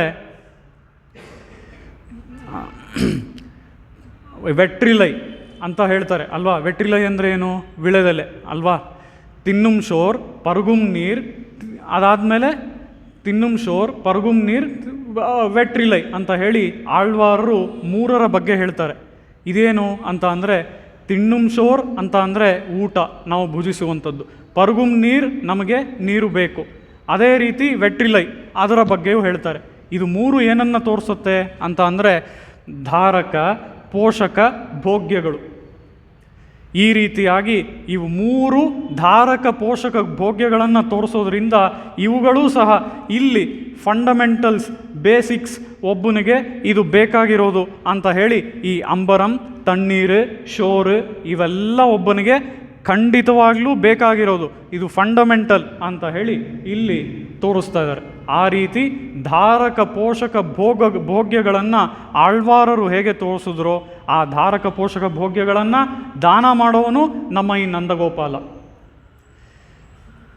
ಆ ರೀತಿಯಲ್ಲಿ ನಂದಗೋಪಾಲನೆಲ್ಲ ಕೊಂಡಾಡಿ ಈಗ ಅಲ್ಲಿಂದ ಮುಂದಕ್ಕೆ ಯಾರು ಸಿಗ್ತಾರೆ ಈ ಗೋದಾದೇವಿ ಮತ್ತು ಸಖಿಯರಿಗೆ ಅಂತ ನೋಡಿದ್ರೆ, ಎಂಬೆರುಮಾನ್ ನಂದಗೋಪಾಲ ಎಳ್ದಿರಾಯ್ ಕೊಂಬನಾರ್ಕೆಲ್ಲಾಂ ಕೊழுந்தே ಕುಲವಿಳಕ್ಕೆ ಎಂಬೆರುಮಾಟ್ಟಿ ಯಶೋದಾಯ್ ಅರಿಯುರಾಯ್. ನಂತರ ಸಿಕ್ಕಿದ್ದು ಯಶೋದೆ. ಈ ಯಶೋದೆ ಯಾರು ಅಂತ ನೋಡಿದ್ರೆ, ನಾವು ಮೊದಲೇ ನೋಡಿದ ಹಾಗೆ ಕೊಂಬನಾರ್ಕೆಲ್ಲಾಂ ಕೊழுந்தே ಇಲ್ಲಿರುವಂತಹ ಗೋಪಿಕೆಯರು. ಈ ಗೋಪಿಕೆಯರು ಈ ಒಂದು ಆಯರ್ಪಾಡಿಯಲ್ಲಿ ಏನಿದ್ದಾರೆ ಇವರೆಲ್ಲರೂ ಸುಂದರವಾಗಿರೋರೆ. ಯಾಕೆ? ಇವರೆಲ್ಲರಿಗೂ ಆ ಶ್ರೀಕೃಷ್ಣನ ಸಂಬಂಧವಿದೆ. ಆ ರೀತಿ ಸುಂದರವಾಗಿರುವಂಥ ಈ ಗೋಪಿಕೆಯರಿಗೆ ನೀನು ಒಂದು ಕಳಶಪ್ರಾಯಳಾಗಿ ಇರೋಂಥವಳು ಯಶೋದೆ. ಕೊಂಬನಾರ್ಕೆಲ್ಲಾಂ ಕೊழுந்தே ಕುಲವಿಳಕ್ಕೆ. ಕುಲವಿಳಕ್ಕೆ ಅಂತ ಅಂದರೆ ನಾವು ಹೇಗೆ ಇವತ್ತು ದೀಪಗಳನ್ನು ಇಲ್ಲಿ ನೋಡ್ತಾ ಇದ್ದೀವೋ ಕುತ್ತು ಬೆಳಕ್ಕೆರಿಯ ಅನ್ನುವಂತಹ ಪಾಶುರಕ್ಕೆ, ಆ ರೀತಿಯಲ್ಲಿ ಆ ಸುಂದರವಾದ ಸ್ತ್ರೀಯರಿಗೆಲ್ಲ ನೀನು ಕುಲವಿಳಕ್ಕೆ, ನೀನು ಇಂಥ ಒಂದು ಕುತ್ತು ಬೆಳಕಿನಂತೆ ಇರುವಂತಹ ವಿಶೇಷ ಹೆಣ್ಣು ಅಂತ ಹೇಳಿ ಈ ಯಶೋದೆಯನ್ನು ಸ್ತೋತ್ರ ಮಾಡ್ತಾಳೆ. ನೀನು ಕೂಡ ಎದ್ದು ನೋಡು ಅಂತ ಹೇಳಿ ಯಶೋದೆಯನ್ನು ಸ್ತೋತ್ರ ಮಾಡೋದು ಮಾತ್ರ ಅಲ್ಲ, ಆ ಯಶೋದೆಯನ್ನು ಎಬ್ಬಿಸ್ತಾನೂ ಇದ್ದಾಳೆ. ಆ ರೀತಿಯಲ್ಲಿ ನಾವಿಲ್ಲಿ ನೋಡೋದಾದರೆ ಮೊದಲಿಗೆ ಆ ನಂದಗೋಪಾಲನನ್ನು ಗೋದಾದೇವಿ ಮತ್ತು ಸಖಿಯರು ಎಬ್ಸಿದ್ರು. ನಂತರ ಈಗ ಎಬ್ಬಿಸ್ತಾ ಇರೋದು ಈ ಯಶೋದೆಯನ್ನು. ಈ ಯಶೋದೆಯನ್ನು ಎಬ್ಬಿಸಿ ಹಾಗೇ ಮುಂದಕ್ಕೆ ಹೋದರೆ ಇವರಿಗೆ ಇಬ್ಬರು ಮಲಗಿರೋದು ಕಾಣಿಸ್ತು. ಅದು ಯಾರು ಅಂತ ಅಂದರೆ ಸಹೋದರರು ಕೃಷ್ಣ ಹಾಗೂ ಬಲರಾಮ.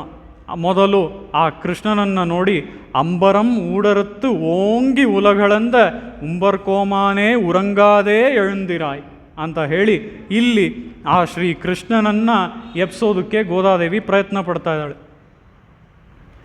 ಇಲ್ಲಿ ಆ ಶ್ರೀ ಕೃಷ್ಣನನ್ನು ಹೇಗೆ ಎಬ್ಸಿದ್ಲು ಅಂತ ನೋಡಿದ್ರೆ, ಆ ಶ್ರೀಕೃಷ್ಣನ ಲೀಲೆಗಳನ್ನು ಹೇಳಿ ಶ್ರೀಕೃಷ್ಣನನ್ನು ಎಬ್ಬಿಸ್ತಾ ಇದ್ದಾಳೆ. ಹೇಗೆ ಸಖಿಯರಿಗೆ ಆ ಶ್ರೀಕೃಷ್ಣನ ಮಹಿಮೆಯನ್ನು ತೋರಿಸೋದಕ್ಕೆ ಲೀಲೆಗಳನ್ನೆಲ್ಲ ಹೇಳಿ ಆ ಸಖಿಯರನ್ನು ಎಬ್ಬಿಸ್ತಾ ಇದ್ಲು ಗೋದಾದೇವಿ, ಅದೇ ರೀತಿ ಇಲ್ಲೂ ಸಹ ಶ್ರೀಕೃಷ್ಣನನ್ನು ಅವನನ್ನೇ ಹಾಡಿ, ಅಂದರೆ ಅವನನ್ನು ಸ್ತೋತ್ರ ಮಾಡಿ ಈ ರೀತಿಯಾಗಿ ಆ ಶ್ರೀಕೃಷ್ಣನನ್ನು ಎಬ್ಸೋದಕ್ಕೆ ಪ್ರಯತ್ನ ಪಡ್ತಾ ಇದ್ದಾಳೆ. ಇಲ್ಲಿ ಅಂಬರಂ ಊಡರತ್ತು ಓಂಗಿ ಉಲಗಳಂದ ಅಂತ ಅಂದರೆ ಆ ತ್ರಿವಿಕ್ರಮ ಅವತಾರ ಏನಿದೆ, ಆ ತ್ರಿವಿಕ್ರಮ ಅವತಾರವನ್ನು ಒಂದು ದಿನ ಎತ್ತಿದ್ದು ನೀನೇ ಓ ಶ್ರೀಕೃಷ್ಣ. ಹಾಗೆ ನೀನು ಎಲ್ಲರ ಮೇಲೆ ಪಾದಗಳನ್ನು ಅವತ್ತಿಟ್ಟೆ, ಆದರೆ ಇವತ್ತು ನಮಗೆಲ್ಲ ಅನುಗ್ರಹ ಮಾಡದೆ ನೀನು ಹೀಗೆ ಮಲಗಿದೀಯ. ಅವತ್ತು ನಮಗೆಲ್ಲ ಪಾದಗಳನ್ನು ನಮ್ಮೆಲ್ಲರ ಮೇಲೂ ಇಟ್ಟೆ, ಆದರೆ ನಾವು ಅವತ್ತು ಎಲ್ಲಿದ್ವಿ ಹೇಗಿದ್ವಿ ಅನ್ನೋದು ನನಗೆ ಗೊತ್ತಿಲ್ಲ. ಯಾಕೆ ಅಂತ ಅಂದರೆ ಅವತ್ತು ನೀನು ಎಲ್ರಿಗೂ ಅನುಗ್ರಹ ಮಾಡದೆ ಇಲ್ಲ ಅಂತ ಅಲ್ಲ, ನಾವು ಹೇಗಿದ್ವಿ ಅನ್ನೋದು ನಮಗೆ ಗೊತ್ತಿಲ್ಲದೆ ಇರೋದ್ರಿಂದ ನಾವೆಲ್ಲ ಈಗ ನಿನ್ನ ಮುಂದೆ ಬಂದಿದ್ದೀವಿ. ನಮ್ಮನ್ನೆಲ್ಲ ಈಗ ಕಣ್ತೆರೆದು ನೋಡಿ ನೀನು ಮಾತಾಡಿ ನಮ್ಮನ್ನೆಲ್ಲ ಅನುಗ್ರಹ ಮಾಡಬೇಕು ಅಂತ ಹೇಳಿ ಗೋದಾದೇವಿ ಕೇಳ್ಕೊಳ್ತಾಳೆ. ಆ ರೀತಿಯಲ್ಲಿ ನಾವಿಲ್ಲಿ ನೋಡೋದಾದರೆ ಈ ಒಂದು ಅಂಬರಂ ಊಡರತ್ತು ಓಂಗಿ ಉಲಗಳಂದ ಅಂತ ಹೇಳಿ ಆ ತ್ರಿವಿಕ್ರಮ ಅವತಾರವನ್ನು ಗೋದಾದೇವಿ ಹಾಡ್ತಾ ಹೇಳಲ್ಲ, ಅದನ್ನು ನಾವು ನೋಡೋದಾದರೆ ವಿಕ್ರಮ್ಯ ಏಮ ವಿಜಿನಾತಿ ಜಗಂತಿ ಭೂಮ್ನ ವಿಶ್ವಸ್ಯಂ ಪರಮ ಕಾರಣಂ ಆನಂತಿ ಅಂತ ಹೇಳಿ ಇಲ್ಲಿ ಈ ಗೋದಾದೇವಿ ಅವನು ಮಾಡಿದಂತಹ ಈ ಲೀಲೆಗಳನ್ನು ವಿಶ್ರಾಣಯನ್ ಪ್ರಣಯಿನಾಂ ವಿವಿಧಾನ್ ಪುಮರ್ಥಾನ್ ಗೋಪ್ತಾ ಸಮೇ ಭವತು ಗೋಪಪುರಾಧಿರಾಜ ಅಂತ ಹೇಳಿ ಗೋಪಪುರಿ ಅನ್ನುವಂತಹ ರಾಜನಿಂದ ಒಂದು ಸಮಯ ನೀನು 3 ಲೋಕಗಳನ್ನು ಅಳೆಯಲ್ಪಟ್ಟು, ಗೋಪಪುರಿಯ ರಾಜ ಯಾರು ಅಂದರೆ ಮಹಾಬಲಿ. ಈ ಮಹಾಬಲಿಯಿಂದ ಗೋಪಪುರಿ ಅನ್ನುವಂತಹ ರಾಜನಿಂದ ನೀನು ದಾನವಾಗಿ 3 ಹೆಜ್ಜೆಗಳನ್ನು ಕೇಳಿ ಅದರಿಂದ 3 ಲೋಕಗಳನ್ನು ಅಳೆದು ಅವನನ್ನೂ ಕೂಡ ನಿನ್ನ ವಶಕ್ಕೆ ಪಡ್ಕೊಂಡೆ. ಆ ರೀತಿಯಲ್ಲಿ ನೀನು ನಾವೆಲ್ಲ ನಿಮ್ಮ ವಶದಲ್ಲೇ ಇದ್ದೀವಿ, ಹೀಗೆ ನಿನ್ನ ಮುಂದೆ ಬಂದಿದ್ದೀವಿ, ನಿಮ್ಮ ಮುಂದೆ ವಶದಲ್ಲಿರೋರು ಬಂದರೂ ಸಹ ನೀನು ಕಣ್ಬಿಡದೆ ಮಲಗಿದೆಯಲ್ಲ, ಇದು ಸರಿನಾ ಅಂತ ಹೇಳಿ ಆ ಶ್ರೀಕೃಷ್ಣನನ್ನು ಎಬ್ಸೋದಕ್ಕೆ ಪ್ರಯತ್ನ ಪಡ್ತಾ ಇದ್ದಾಳೆ. ಆ ರೀತಿಯಲ್ಲಿ ಈ ನಮ್ಮ ಶ್ರೀಕೃಷ್ಣ ಪರೈ ಅನ್ನುವಂತಹ ಮೋಕ್ಷವನ್ನು ಮಾತ್ರ ಕರುಣಿಸೋನಲ್ಲ, ಅದಕ್ಕೆ ವಿವಿಧಾನ್ ಪುಮರ್ಥಾನ್ ಅಂತ ಹೇಳಿ ವಿವಿಧ ರೀತಿಯಾದ ಪುರುಷಾರ್ಥಗಳು, ಅದೆಲ್ಲವನ್ನು ನಮಗೆ ಈ ಲೋಕದಲ್ಲಿ ಏನೇನು ಬೇಕೋ ಅದು ಮಳೆ ಆಗಿರ್ಬೋದು, ಬೆಳೆ ಆಗಿರ್ಬೋದು, ಉದ್ಯೋಗ ಆಗಿರ್ಬೋದು, ಅದು ಏನೇ ಆಗಿರ್ಬೋದು, ಒಂದು ಮನೆ ಆಗಿರ್ಬೋದು, ಒಂದು ಗಾಡಿ ಆಗಿರ್ಬೋದು, ಇದೆಲ್ಲವನ್ನು ವಿವಿಧಾನ್ ಪುಮರ್ಥಾನ್, ಎಲ್ಲ ಪುರುಷಾರ್ಥಗಳನ್ನು ಕರುಣಿಸೋನು ನೀನೇ ಅಂತ ಹೇಳಿ ಇಲ್ಲಿ ಇದನ್ನೆಲ್ಲ ಕರುಣಿಸೋನು ನೀನೇ ಅಂತ ಹೇಳಿ ಇಲ್ಲಿ ತೋರಿಸ್ತಾ ಇದೆ. ಆ ರೀತಿಯಲ್ಲಿ ಪರೈ ಅಂತ ಹೇಳಿದ್ರೆ ಮೋಕ್ಷವನ್ನು ಮಾತ್ರ ಕೊಡೋನು ನೀನಲ್ಲ, ಇಲ್ಲಿ ಅವತ್ತು ಹೇಗೆ ಈ 3 ಲೋಕಗಳನ್ನು ಆಳಿ ನೀನು ಅದನ್ನು ಅಳೆದು ಎಲ್ಲರ ಮೇಲೆ ಕಾಲನ್ನು ಇಟ್ಟಿಯೋ, ಎಲ್ಲರಿಗೂ ಅನುಗ್ರಹ ಮಾಡಿದೆಯೋ, ಆ ರೀತಿಯಲ್ಲಿ ಇವತ್ತಿಗೂ ಸಹ ನಮಗೂ ಅನುಗ್ರಹ ಮಾಡು, ಆಗ ನಮ್ಮ ಈ ವ್ರತ ಸಿದ್ಧಿಸುತ್ತೆ ಅಂತ ಹೇಳಿ ಗೋದಾದೇವಿ ಹೇಳ್ತಾ ಇದ್ದಾಳೆ. ಉಂಬರ್ಕೋಮಾನೆ ಉರಂಗಾದೇ ಎಳೆಂದಿರಾಯ್ ಶಂಪೊರ್ ಕಳಲಡಿ ಚೆಲ್ವಾ ಬಲದೇವ ಅಂತ ಹೇಳಿದ್ರೆ ಇಲ್ಲಿ ಕೆಂಪಾದ ಕಾಲುಗಳು, ಕೆಂಪಾದ ಪಾದಗಳನ್ನು ಉಳ್ಳವನು ನಮ್ಮ ಈ ಬಲರಾಮ. ಇಂಥ ಬಲರಾಮನನ್ನು ಹಾಡಿ ಅಂಥ ಪಾದಗಳನ್ನು ಉಳ್ಳವನು ನೀನು ಅಂತ ಹೇಳಿ ಅವನನ್ನು ಹಾಡಿ ಎಪ್ಸೋದಕ್ಕೆ ಪ್ರಯತ್ನ ಪಡ್ತಾ ಇದ್ದಾಳೆ. ಶ್ರೀಕೃಷ್ಣ ಹೇಳಲಿಲ್ಲ. ಶ್ರೀಕೃಷ್ಣನ ಜೊತೆ ಇದ್ದವನು ಯಾರು? ಬಲರಾಮ. ಈಗ ಬಲರಾಮನ್ನಾದರೂ ಎಪ್ಸೋಣ ಹೋಗಿ ಅಂತ ಹೇಳಿ ಬಲರಾಮನ್ನ ಎಪ್ಸೋದಕ್ಕೆ ಪ್ರಯತ್ನ ಪಡ್ತಾ ಇದ್ದಾಳೆ. ಆ ರೀತಿಯಲ್ಲಿ ಈ ಬಲರಾಮನನ್ನು ನಾವು ಯಾವುದಕ್ಕೆ ಹೋಲಿಕೆ ಮಾಡ್ಬೋದು ಅಂತ ಅಂದರೆ, ವಿಶೇಷ ಅರ್ಥದಲ್ಲಿ ನಾವು ನೋಡೋದಾದರೆ ಬಲರಾಮ ಅನ್ನುವಂಥವನು ಆಚಾರ್ಯ. ಯಾಕೆ ಅಂತ ಅಂದರೆ, ಈಗ ದ್ವಾರಪಾಲಕರು ಇದ್ದರು ಹಿಂದಿನ ಪಾಶುರದಲ್ಲಿ ಅಲ್ವಾ. ಆ ದ್ವಾರಪಾಲಕರನ್ನೆಲ್ಲ ಸಮೀಪಿಸ್ಕೊಂಡು ಬಂದು ಅವ್ರನ್ನೆಲ್ಲ ನಮಸ್ಕಾರ ಮಾಡಿ ಅವರಿಂದ ಅನುಮತಿ ಪಡೆದು, ನಂತರ ಇನ್ನೊಂದು ಸೆಟ್ ಆಫ್ ದ್ವಾರಪಾಲಕರು ಅವರನ್ನು ನಮಸ್ಕಾರ ಮಾಡಿ ಅನುಮತಿ ಪಡೆದು ಒಳಗೆ ಹೋದ್ಲು.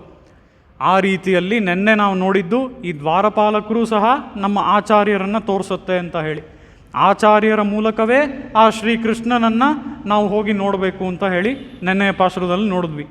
ಆ ರೀತಿಲಿ ಇಲ್ಲೂ ಸಹ ಶ್ರೀಕೃಷ್ಣನನ್ನು ಡೈರೆಕ್ಟಾಗಿ ಹೋಗಿ ಎಪ್ಸೋದಕ್ಕೆ ಪ್ರಯತ್ನ ಪಟ್ಲು, ಆಗಲಿಲ್ಲ. ಶ್ರೀಕೃಷ್ಣ ಹೇಳಲಿಲ್ಲ.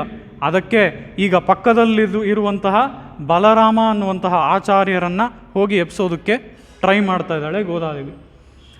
ಅಲ್ಲಿ ಆಚಾರ್ಯ ಸ್ಥಾನದಲ್ಲಿ ಇರುವವರು ಬಲರಾಮ. ಆ ರೀತಿಯಲ್ಲಿ ಆ ಕೆಂಪಾದ ಪಾದಗಳನ್ನು ಉಳ್ಳವನು ಆ ಬಲರಾಮ. ಮತ್ತು ಈ ಬಲರಾಮ ಅಂದರೆ ಯಾರು? ಇವನಿಗೆ ಮತ್ತೊಂದು ಹೆಸರು ಕೂಡ ಉಂಟು.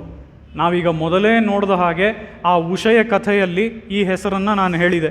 ಅದೇನು ಅಂತ ಅಂದರೆ ಸಂಕರ್ಷಣ ಅಲ್ವಾ.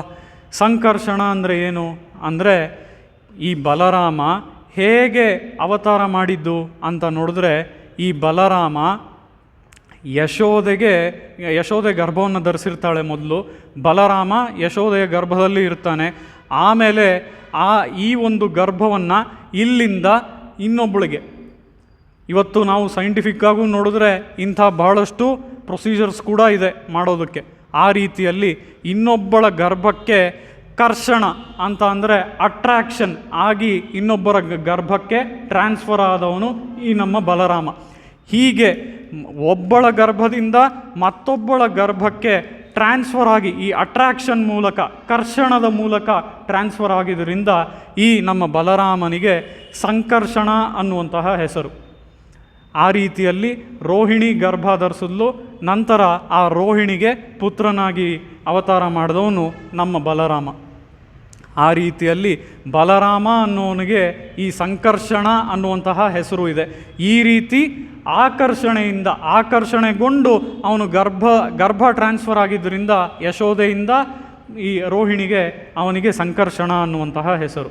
ಆ ರೀತಿಯಲ್ಲಿ ನಾವು ನೋಡೋದಾದರೆ ಶಂಪೊರ್ ಕಳಲಡಿ ಚೆಲ್ವಾ ಬಲದೇವ, ಇಂಥ ಕೆಂಪಾದ ಕಾಲುಗಳು. ಯಾವ ರೀತಿಯಾದ ಕಾಲುಗಳು ಅಂತ ಅಂದರೆ, ಈ ತಾವರೆ ಹೂವಿನ ದಳಗಳು. ಇಂಥ ಕಾಲುಗಳನ್ನು ಯಾವಾಗಲೂ ಯಾರು ಬಿಡದೇ ಇರೋರು ಯಾರು ಅಂತ ನೋಡಿದ್ರೆ ತಮಗೆಲ್ರಿಗೂ ಚೆನ್ನಾಗಿ ಗೊತ್ತು.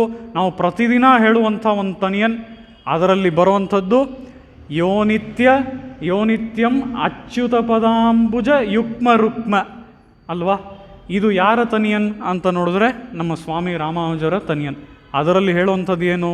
ಯೋನಿತ್ಯಂ ಅಚ್ಯುತ ಪದಾಂಬುಜ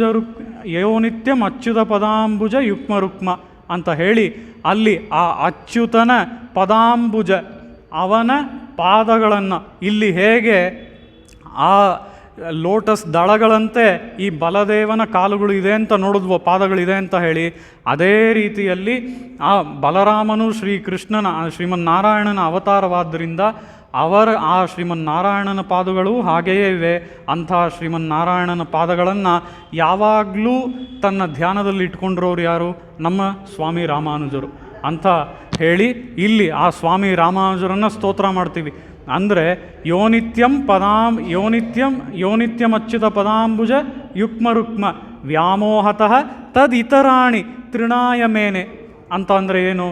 ಆ ಪದಗಳು ಅಂತ ಅಂದರೆ ಆ ಪಾದಗಳು ಆ ಸ್ವಾಮಿ ರಾಮಾನುಜರ ಧ್ಯಾನದಲ್ಲಿ ಯಾವಾಗಲೂ ಇರೋದರಿಂದ ಅವರಿಗೆ ಬೇರೆ ಒಂದು ದಾರಿಲಿ ಹೋಗ್ತಾ, ಈಗ ಭಗವದ್ಗೀತೆಯಲ್ಲೂ ಸಹ ನಾವು ನೋಡ್ತೀವಿ ಏನು ಅಂತ ಅಂದರೆ, ಒಬ್ಬನು ಎಲ್ಲವನ್ನೂ ಸಮವಾಗಿ ನೋಡಬೇಕು ಅಂತ ಹೇಳಿ ಭಗವದ್ಗೀತೆಯಲ್ಲೂ ಸಹ ನೋಡ್ತೀವಿ ಅಲ್ವಾ? ಒಬ್ಬನು ಒಂದು ಸ್ಥಾನಕ್ಕೆ ಹೋದ ಮೇಲೆ ಶ್ರೀಕೃಷ್ಣ ಹೇಳ್ತಾನೆ ಅವನು ಎಲ್ಲವನ್ನು ಸಮವಾಗಿ ನೋಡ್ತಾನೆ ಅಂತ ಹೇಳಿ ಭಗವದ್ಗೀತೆಯಲ್ಲಿ ಶ್ರೀಕೃಷ್ಣ ಹೇಳ್ತಾನೆ. ಆ ರೀತಿಯಲ್ಲಿ ಇಲ್ಲಿ ಯಾವಾಗಲೂ ಆ ಶ್ರೀ ವಿಷ್ಣುವಿನ ಪಾದಗಳು ಸ್ವಾಮಿ ರಾಮಾನುಜರ ಧ್ಯಾನದಲ್ಲಿ ಇರೋದರಿಂದ ಅವರಿಗೆ ಒಂದು ಕಡೆ ಕಲ್ಲಾಗಿರಲಿ ಮತ್ತೊಂದು ಕಡೆ ಚಿನ್ನವಾಗಿರಲಿ ಎರಡೂ ಕೂಡ ಒಂದೇ ಥರವಾಗಿ ನೋಡ್ತಾರಂತೆ. ಆ ರೀತಿಯಲ್ಲಿ ಕಲ್ಲನ್ನು ಅವರು ಹೆಚ್ಚು ಗಣನೆ ಪರಿಗಣಿಸೋದಿಲ್ಲ. ಅದೇ ರೀತಿಯಲ್ಲಿ ಚಿನ್ನವನ್ನೂ ಹೆಚ್ಚು ಅಂತ ಪರಿಗಣಿಸೋದಿಲ್ಲ, ಕಲ್ಲನ್ನು ಹೆಚ್ಚು ಅಂತ ಪರಿಗಣಿಸೋದಿಲ್ಲ. ಎರಡನ್ನೂ ಒಂದೇ ರೀತಿ ನೋಡ್ತಾರೆ ನಮ್ಮ ಸ್ವಾಮಿ ರಾಮಾನುಜರು ಅಂತ ಹೇಳಿ, ಯಾವಾಗಲೂ ಅವರ ಧ್ಯಾನದಲ್ಲಿ ಆ ಶ್ರೀ ವಿಷ್ಣುವಿನ ಪಾದಗಳು ಇರೋದರಿಂದ ಕಲ್ಲಾಗಲಿ ಚಿನ್ನವಾಗಲಿ ಎರಡನ್ನೂ ಒಂದೇ ರೀತಿ, ಆ ಭಗವದ್ಗೀತೆಯಲ್ಲಿ ಶ್ರೀಕೃಷ್ಣ ಹೇಳಿದ ಹಾಗೆ ಎರಡನ್ನೂ ಒಂದೇ ರೀತಿ ನೋಡುವಂಥವ್ರು ನಮ್ಮ ಸ್ವಾಮಿ ರಾಮಾನುಜರು ಅಂತ ಹೇಳಿ ಈ ತನಿಯನ್ನಿಂದ ನಮಗೆ ತಿಳಿದು ಬರುತ್ತೆ. ಆ ರೀತಿಯಲ್ಲಿ ಆ ನಸು ಕೆಂಪಾದ ಪಾದಗಳನ್ನು ಯಾವಾಗಲೂ ಧ್ಯಾನ ಮಾಡ್ತಾ ಇರೋವಂಥವರು ನಮ್ಮ ಸ್ವಾಮಿ ರಾಮಾನುಜರು. ಶಂಪೋರ್ ಕಳಲಡಿ ಚಲ್ವಾ ಬಲದೇವ ಉಂಬಿಯುಂ ನೀಯುಂ ಉರಂಗೇಲೋರೆಂಪಾವಾಯ್ ಅಂತ ಹೇಳಿ ಇಲ್ಲಿ ಬಲರಾಮ ಮತ್ತು ಶ್ರೀಕೃಷ್ಣ ಇಬ್ಬರೂ ನೀವು ಮಲಗಿದ್ದೀರಾ, ನಿನ್ನ ತಮ್ಮನನ್ನೂ ನೀನು ಎಬ್ಸು ಅಂತ ಹೇಳಿ ಅಲ್ಲಿರುವಂತಹ ಬಲರಾಮನಿಗೆ ಇಲ್ಲಿ ಗೋದಾದೇವಿ ಆಜ್ಞೆ ಮಾಡ್ತಾ ಇದ್ದಾಳೆ. ಇಲ್ಲಿ ಬಲರಾಮನನ್ನು ಎಬ್ಸು ಅಂತ ಹೇಳಿ ಅಲ್ಲಿ ಬಲರಾಮನಿಗೆ ಆಜ್ಞೆ ಮಾಡಿದ್ರಿಂದ ಶ್ರೀಕೃಷ್ಣನನ್ನು ಆ ಬಲರಾಮ ಎಬ್ಬಿಸ್ತಾನ ಇಲ್ವಾ ಅನ್ನೋದು ನಮಗೆ ಮುಂದಿನ ಪಾಶುರದಲ್ಲಿ ಗೊತ್ತಾಗುತ್ತೆ. ಈ ಪಾಶುರದಲ್ಲಿ ಬಲರಾಮನನ್ನು ಎಬ್ಬಿಸಿ ಆ ಬಲರಾಮನ ಮೂಲಕ ಶ್ರೀಕೃಷ್ಣನನ್ನು ಎಬ್ಸೋದಕ್ಕೆ ಪ್ರಯತ್ನ ಪಡ್ತಾ ಇದ್ದಾಳೆ. ಆ ಶ್ರೀಕೃಷ್ಣ ಯಜ್ಞ ಇಲ್ವಾ ಅನ್ನೋದು ಕೂಡ ನಮಗೆ ಮುಂದಿನ ಪಾಶುರದಲ್ಲಿ ತಿಳಿಯುತ್ತೆ. ಆ ರೀತಿಲಿ ನಾವಿವತ್ತು ನೋಡಿದಂತಹ ಪಾಶುರದಲ್ಲಿ ಮೊದಲಿಗೆ ನಂದಗೋಪಾಲ, ನಂತರ ಯಶೋದೆ, ಅದಾದ ಮೇಲೆ ನಾವು ನೋಡಿದ್ದು ಈ ಬಲರಾಮ. ಶ್ರೀಕೃಷ್ಣ ಅದಾದಮೇಲೆ ಬಲರಾಮ. ಶ್ರೀಕೃಷ್ಣನನ್ನು ಎಬ್ಸೋದಕ್ಕೆ ಪ್ರಯತ್ನ ಪಟ್ಟರು, ಅಲ್ಲಿ ಶ್ರೀಕೃಷ್ಣ ಹೇಳಲಿಲ್ಲ. ಈಗ ಬಲರಾಮನ ಎಬ್ಬಿಸ್ತಾ ಇದ್ದಾಳೆ. ಬಲರಾಮನ ಮೂಲಕ ಶ್ರೀಕೃಷ್ಣನನ್ನು ಎಬ್ಸೋದಕ್ಕೆ ಪ್ರಯತ್ನ ಪಡ್ತಾಳೆ. ಆ ಶ್ರೀಕೃಷ್ಣ ಈಗ ಹೇಳ್ತಾನ ಇಲ್ವಾ ಅನ್ನೋದು ಮುಂದಿನ ಪಾಶುರದಲ್ಲಿ ನಮಗೆ ತಿಳಿಯುತ್ತೆ. ಆ ರೀತಿಯಲ್ಲಿ ಈ ಪಾಶುರದಲ್ಲಿ ನಾವು ನೋಡೋದಾದರೆ ದಾನದ ಒಂದು ಮಹತ್ವವನ್ನು ಗೋದಾದೇವಿ ವಿಸ್ತಾರವಾಗಿ ಹೇಳಿದಾಳೆ. ಈ ಒಂದು ಅಂಬರಮೇ ತಣ್ಣೀರೇ ಶೋರೆ ಅನ್ನುವಂತಹ ಪದಗಳೇ ಈ ದಾನದ ಒಂದು ಮಹಿಮೆಯನ್ನು, ಯಾರಿಗೆ ಯಾವ ದಾನವನ್ನು ಯಾವ ಸಮಯದಲ್ಲಿ ನಾವು ಮಾಡಬೇಕು ಅನ್ನೋದನ್ನು ತೋರಿಸುತ್ತೆ. ಆ ರೀತಿಯಲ್ಲಿ ಇಲ್ಲಿ ಯಾವ ಸಮಯದಲ್ಲಿ ಯಾವ ದಾನವನ್ನು ಮಾಡಬೇಕು. ನಾನು ನಿಮ್ಗೆ ಮೊದಲೇ ಹೇಳಿದ ಹಾಗೆ ತುಂಬ ಹಸ್ಕೊಂಡು ಬಂದವನಿಗೆ ಅನ್ನದಾನ ಮಾಡಬೇಕೇ ಹೊತ್ತು ಅವನಿಗೆ ನಾನು ಚಿನ್ನದ ನಾಣ್ಯಗಳು ಇಷ್ಟು ಕೊಡ್ತೀನಿ ಅಂತ ಹೇಳಿ ಇಲ್ಲದೆ ಹೋದರೆ ಅವನಿಗೆ ನಾನು ಆನೆಗಳು ಕೊಡ್ತೀನಿ, ಅಶ್ವಗಳು ಕೊಡ್ತೀನಿ ಅಂತ ಅಂದರೆ ಇವೆಲ್ಲ ಯಾವುದೋ ಅವನಿಗೆ ಉಪಯೋಗ ಇಲ್ಲ. ಆ ರೀತಿಯಲ್ಲಿ ಇಂಥ ದಾನಗಳನ್ನು ಮಾಡ್ತಾ ಇದ್ದವನು ನಮ್ಮ ನಂದಗೋಪಾಲ. ಅದಲ್ಲದೆ ಸ್ತ್ರೀ ಕುಲಕ್ಕೆ ಅಂತ ಅಂದರೆ ಈ ಒಂದು ಆಯರ್ಪಾಡಿಯಲ್ಲಿರುವಂತಹ ಗೋಪಿಕೆಯರ ಸುಂದರವಾದ ಸ್ತ್ರೀಯರ ಕುಲಕ್ಕೆ ಆಭರಣಪ್ರಾಯಳಾಗಿ ಇರುವಂಥವಳು ನಮ್ಮ ಯಶೋದೆ. ಅದಲ್ಲದೆ ಇಲ್ಲಿ ಯಾವತ್ತೋ ಒಂದು ದಿನ ವಾಮನನಾಗಿ ಬಂದು ತ್ರಿವಿಕ್ರಮನಾಗಿ ಅವತಾರ ಮಾಡಿ ಮೂರೂ ಲೋಕಗಳನ್ನು ತನ್ನ 3 ಅಡಿಗಳಿಂದ ಅಳೆದಂತಹ ಆ ನಮ್ಮ ಶ್ರೀಕೃಷ್ಣ ಮಲಗಿದ್ದೀಯಲ್ಲ, ಈಗ ನಾನು ನಿನ್ನ ಮುಂದೆ ಬಂದಿದ್ದೀನಿ, ದಯವಿಟ್ಟು ನಮ್ಮನ್ನು ಅನುಗ್ರಹ ಮಾಡೋದಕ್ಕಾಗಿ ಎದ್ದೇಳು ಅಂತ ಹೇಳಿ ಗೋದಾದೇವಿ ಕೇಳ್ಕೊಳ್ತಾ ಇದ್ದಾಳೆ. ಅಲ್ಲಿ ಶ್ರೀಕೃಷ್ಣ ಎಳೆದಿದ್ದರಿಂದ ಶ್ರೀಕೃಷ್ಣನ ಪಕ್ಕದಲ್ಲೇ ಇದ್ದಂತಹ ಆಚಾರ್ಯ ಸ್ಥಾನದಲ್ಲಿ ಇರುವಂತಹ ಈ ಬಲದೇವ ಅನ್ನುವಂತಹ ಬಲರಾಮನನ್ನು ಎಬ್ಸೋದಕ್ಕೆ ಪ್ರಯತ್ನ ಪಡ್ತಾ ಇದ್ದಾಳೆ. ಆ ರೀತಿಯಲ್ಲಿ ನಾವಿವತ್ತು ಈ ಬಲದೇವನನ್ನು ಆ ರಾಮಾನುಜರಿಗೆ ಕಂಪೇರ್ ಮಾಡಿ ನೋಡಿದ್ವಿ ಅಲ್ವಾ.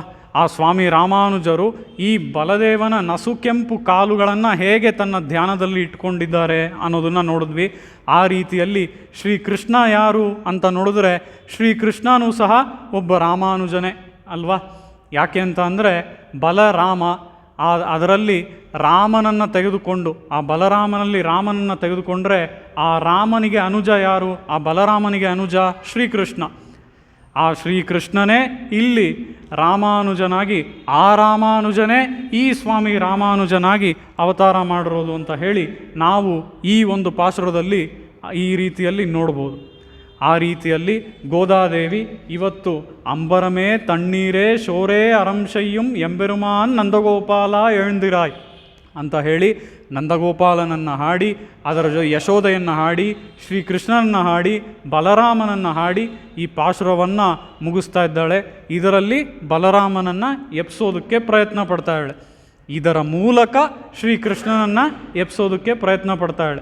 ಈ ರೀತಿಯಾಗಿ ಗೋದಾದೇವಿ ಈ 17ನೇ ಪಾಶುರವನ್ನು ಮುಗಿಸ್ತಾ ಇದ್ದಾಳೆ. ಆ ರೀತಿಯಲ್ಲಿ ನಾವು ನಾಳೆಯ ಪಾಶುರವನ್ನು ಹೇಳಿ ಇವತ್ತಿನ ಉಪನ್ಯಾಸವನ್ನು ಮುಗಿಸ್ಕೊಳ್ಳೋಣ. 33 அமரர்க்கு முன் சென்று கப்பம் தவிர்க்கும் கலியே துயிலழாய் செப்பமுடையாய் திரளுடையாய் செற்றார்க்கு வெப்பம் கொடுக்கும் விமலா துயிலழாய் செப்பென்றமென் முலை செவ்வாய் சிறுமருங்கல் நப்பின்னை நங்காய் திருவே துயிலழாய் உக்கமும் தட்டொழியும் தந்துன்மளாளனை இப்போதே எம்மை நீராட்டேலோர் எம்பாவாய். ಕವಿತಾರ್ಕಿಕ ಸಿಂಹಾಯ ಕಲ್ಯಾಣ ಗುಣಶಾಲಿನೇ ಶ್ರೀಮತೆ ವೆಂಕಟೇಶಾಯ ವೇದಾಂತ ಗುರವೇ ನಮಃ. ವಾದಿದ್ವಿಪಶಿರೋಭಂಗ ಪಂಚಾನ ಪರಾಕ್ರಮಃ ಶ್ರೀಮಾನ್ ವೆಂಕಟನಾಥಾರ್ಯ ಚಿರಂ ವಿಜೇತಾಂ ಭುವಿ. ಶ್ರೀಮತೆ ಶ್ರೀ ಲಕ್ಷ್ಮೀ ನೃಸಿಂಹ ದಿವ್ಯ ಪಾದುಕಾ ಸೇವಕ ಶ್ರೀವನ್ ಷಡೋಪಶ್ರೀ ನಾರಾಯಣ ಯತೀಂದ್ರ ಮಹಾದೇಶಿಕಾಯ ನಮಃ. ಶ್ರೀಮತೆ ಶ್ರೀವನ್ ಷಡೋಪಶ್ರೀ ರಂಗನಾಥ ಯತೀಂದ್ರ ಮಹಾದೇಶಿಕಾಯ ನಮಃ. ಶ್ರೀಮತೆ ವಾತ್ಸ್ಯ ಶ್ರೀ ಕೃಷ್ಣಮಾರ್ಯ ಮಹಾದೇಶಿಕಾಯ ನಮಃ. ಅಸ್ಮದ್ಗುರುಭ್ಯೋ ನಮಃ.